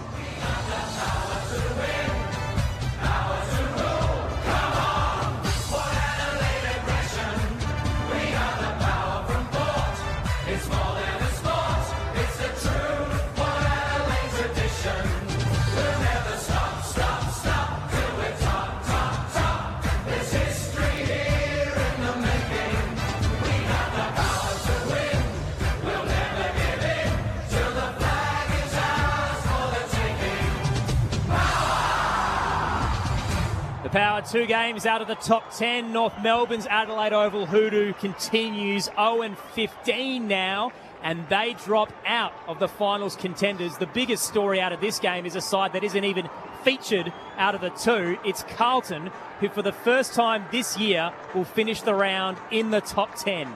Carlton are 10th at 8-8. Josh Fraser's men, as of today, are playing finals football. North Melbourne are just outside it on percentage right now, 5% behind the Navy Blues. We do have a nice post-game for you. We'll try and get to both rooms, 45 minutes for you to get in touch. The text line 0437 774 774. First, as always, the thoughts of our star pairing experts tonight. Ebony Marinoff and Stephen Williams, who got through the dire stages of the first half and ultimately get to watch Port Adelaide steamroll home. That final free kick count as well before you jump in, Steve. 70 we had for the night. They went a bit whistle shy in the last quarter, didn't they? I think there was only maybe 10. So, yeah, wasn't a great game. It's always a tough time slot, this one, 4:10 on a Sunday afternoon, and I think the players sort of realise it is as well.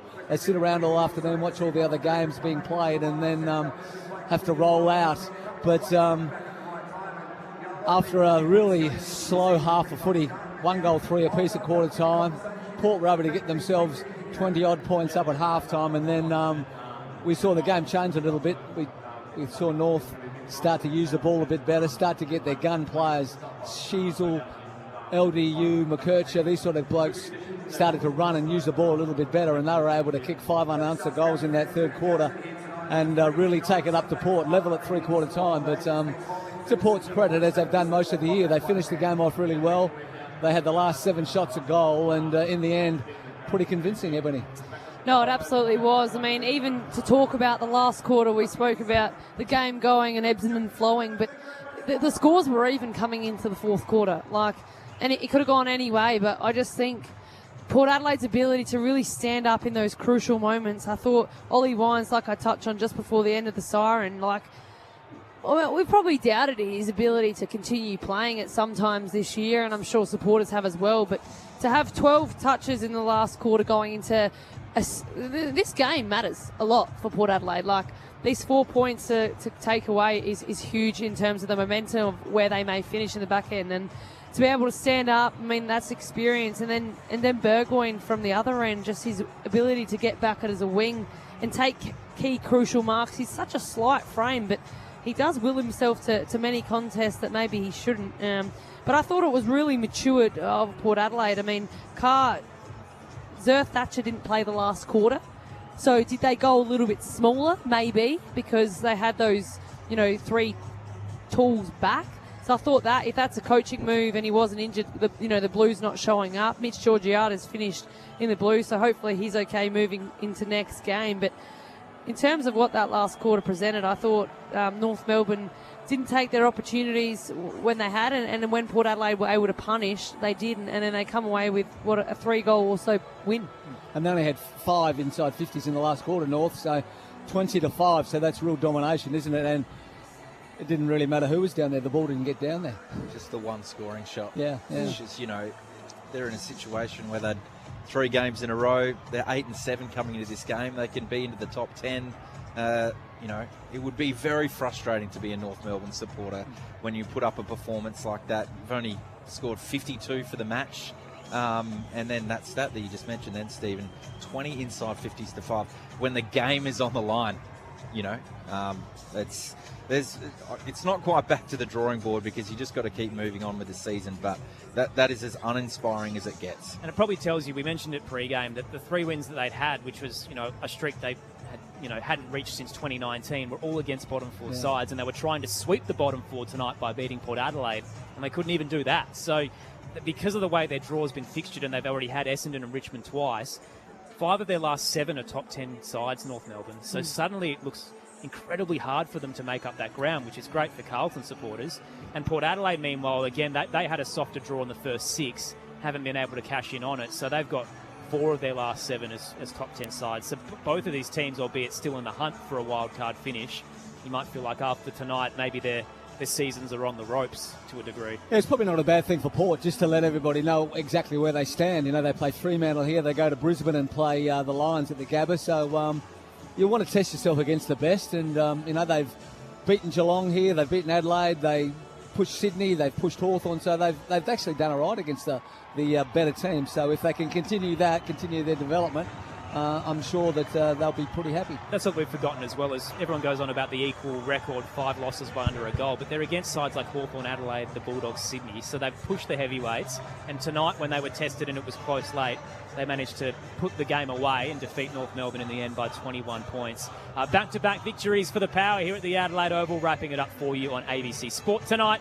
Braden Ingram's down in the rooms to await the winning team. What's it like down there, Braden? Thanks, Aaron. Good vibes. Maybe not as packed as what we saw for last week's showdown, but nonetheless very wrapped and plenty of smiles as they roll in. It looked like it was going to be one of those very close finishes. They've had, of course, 6 games decided by a goal this season. They were able to avoid that nerve-wracking fate to rack up their 6th win. And as you mentioned pre-match, Aaron, just that sneaky chance of a wild card spot. Still 2 spots out of 10th, but they're giving themselves an absolute chance as Darcy Byrne-Jones with his child in hand. Ollie Wines there as well. It very much is a kid's playground in these rooms as they sing the song now.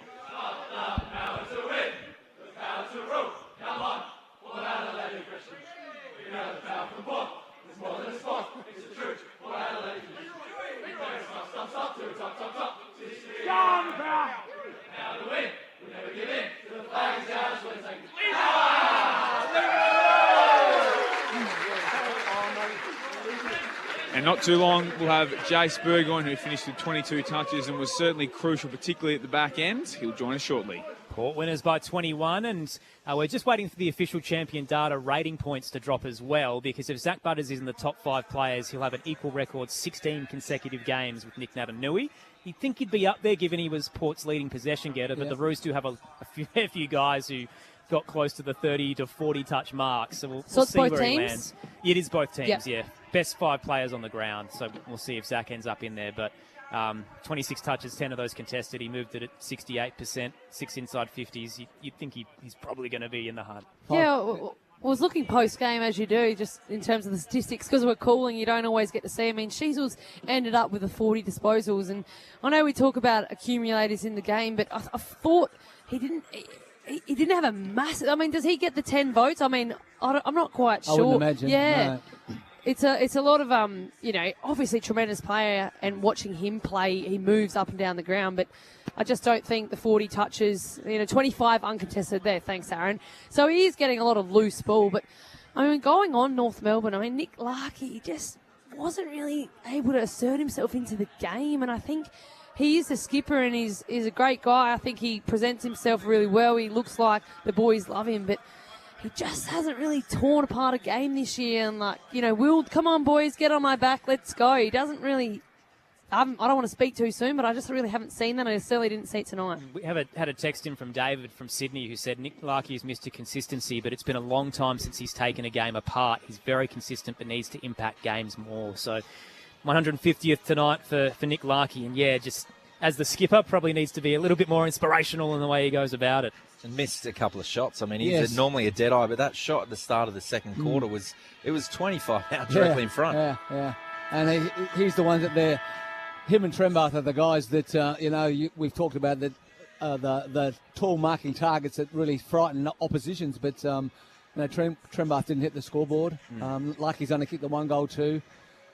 It left it up to the old Jack Darling, who he looked dangerous. He kicked himself a couple of goals and kept North in the game. He has had a good campaign, Jack Darling, at the age of 34, so 23 goals for the season, and he's signed on to the end of next year, so you get to see a little bit more of him as well. But, once again, Port Adelaide, with their superstars showing a fair bit, but it's the young guys that have developed. So Josh Lai, again, with another 14 touches, over 80% the way he moved the ball. You get to see Joe Richards, Lockie Jones, Logan Evans. These are all guys that will be there long term as well. And then Miles Bergman on return, he's missed 2 months of footy. Albeit, 14 touches doesn't sound like a lot, but it's the fact that he was largely matched up on Cooper Trembath, who didn't fire a shot. We saw him I saw him in the Barossa at Gather Round, and he was such an exciting player. He took big hangers and looked like he was in a real prospect and has gone on with it. But for some reason, some clubs don't play well at certain venues, and North Melbourne haven't been a strong side over that 15-game period either, and Port and Adelaide have been contending a lot of that time, so it's not easy to come and win here, but you think you'd sneak one in at some stage. It's interesting with Port, some of the predictions post-bye were pretty dire. There was one in particular that had them winning 1 game for the season, for the rest of the season, and they've won 3 in that period since the bye.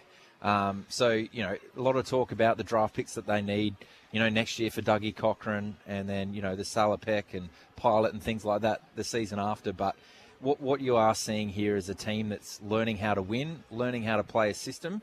And they played against a team that was happy to lose for a long time because they had a belief that we've got all these draft picks, we've got all this top-end talent, and it will just happen. Well, this is the big league, and it doesn't happen unless you work for it. This is the killer for North Melbourne. So you look at Port Adelaide, who essentially, this is the first year, I guess, their quote-unquote rebuild, because you get a new coach in, they've got young stars, and Zach Butters is potentially out the door. But then you look at North Melbourne, who have been battling for years, so that, they've had 6 bottom 4 finishes in a row, and their record now since 2020 is 27 wins and 145 losses. So that's 16% of the time you end up singing the song. And in terms of the top 20 worst win-loss right now, they have 7 players in that. There are guys out there who probably don't know how to win. And when you're ahead by a point early in the final quarter, and then you leak the last 7 scoring shots, that's probably why. And then, the bigger question becomes, how do they fix it? Because Alistair Clarkson's out of contract end of next year, but this is his 4th year of the 5-year deal, and they've, had a rotating door of senior coaches as well. So the Roos feel like they're stuck in limbo and just aren't improving despite the talent that's there. You almost wonder, is it time to say, well, George Wardlaw, you're probably our spiritual leader. You're the captain. You're only a young player, but let's back you in and build around him perhaps. He's the sort of inspirational guy, I reckon, that you probably need to lead your side. And it's probably hard for Nick Larkey from from full forward to also do it when you're out of the play a fair bit? One of my little ideologies as to why it might have played out is the fact that they continually draft midfielders. And there are guys that aren't actually playing at centre bounce that are at half back or half forward or on the wing. And the only player they've actually taken in recent years, so since 2014, that wasn't a midfielder was Zane Dersmer in the top 10, that is. So Doverston's a little bit later, but you're talking about top 10 guys. Zane Dersmer, who didn't get a gig tonight. He was dropped. So you've got this list of, early first round, pick 1, pick 2, pick 3 midfielders, but you can't cram them all in. And realistically, your bookends probably aren't those early, highly talented stars. They've invested a lot, via trade. Griffin free Logue agents. was Griffin Logue, Aiden Core is on big dollars, and there's another there as well that's not coming to mind. So that's the sort of thing that they've been trying to do deep in defence, and I think we all can agree that Charlie Comben had a great game tonight. Won his position or worked hard certainly. But again, he was drafted as a key forward. And is now playing as a key defender. Like, he's doing a good job, but that wasn't supposed to be his role. And Whitlock kicked 3, a game high. And that's right. And then so Whitlock got on top of him late, but, and how competitive he was, especially when, Port were up by 25 points. And, North got a bit of a run in that third quarter. But, it's a tough one because they've tried to add experience. And, we can say that the Luke Parker one has certainly worked for them. And they've brought in Caleb Daniel, who's he's kept his spot the whole time and is a good ball user. But they're just in a strange spot, North Melbourne. And it's sort of, we talked a bit about that identity in the pre-game. What is it? Yeah, I was going to say the same thing. Like, you've built your side around guys that can run and gun and play like that. Take opposition teams on. Like, they never really took Port on and tested their defence at all today. They played a lot of keepings off. They were high in their amount of marks that they took. And by the time they went forward, Port had numbers behind the play. And, they've only kicked 52 points, again, against Port's defence. So it shows that that's really stacking up. Couple of texts coming through. So Peter in Perth says North Melbourne's last 3 wins were far from convincing. Not surprised that they lost to Port Adelaide. And I can't see them beating Collingwood this Friday. So the rest of the season will be a struggle for victories with teams to play. Clinton Adelaide reckons that the umpires weren't on point tonight and hopes that the grand final isn't officiated like that. Fran says, as always,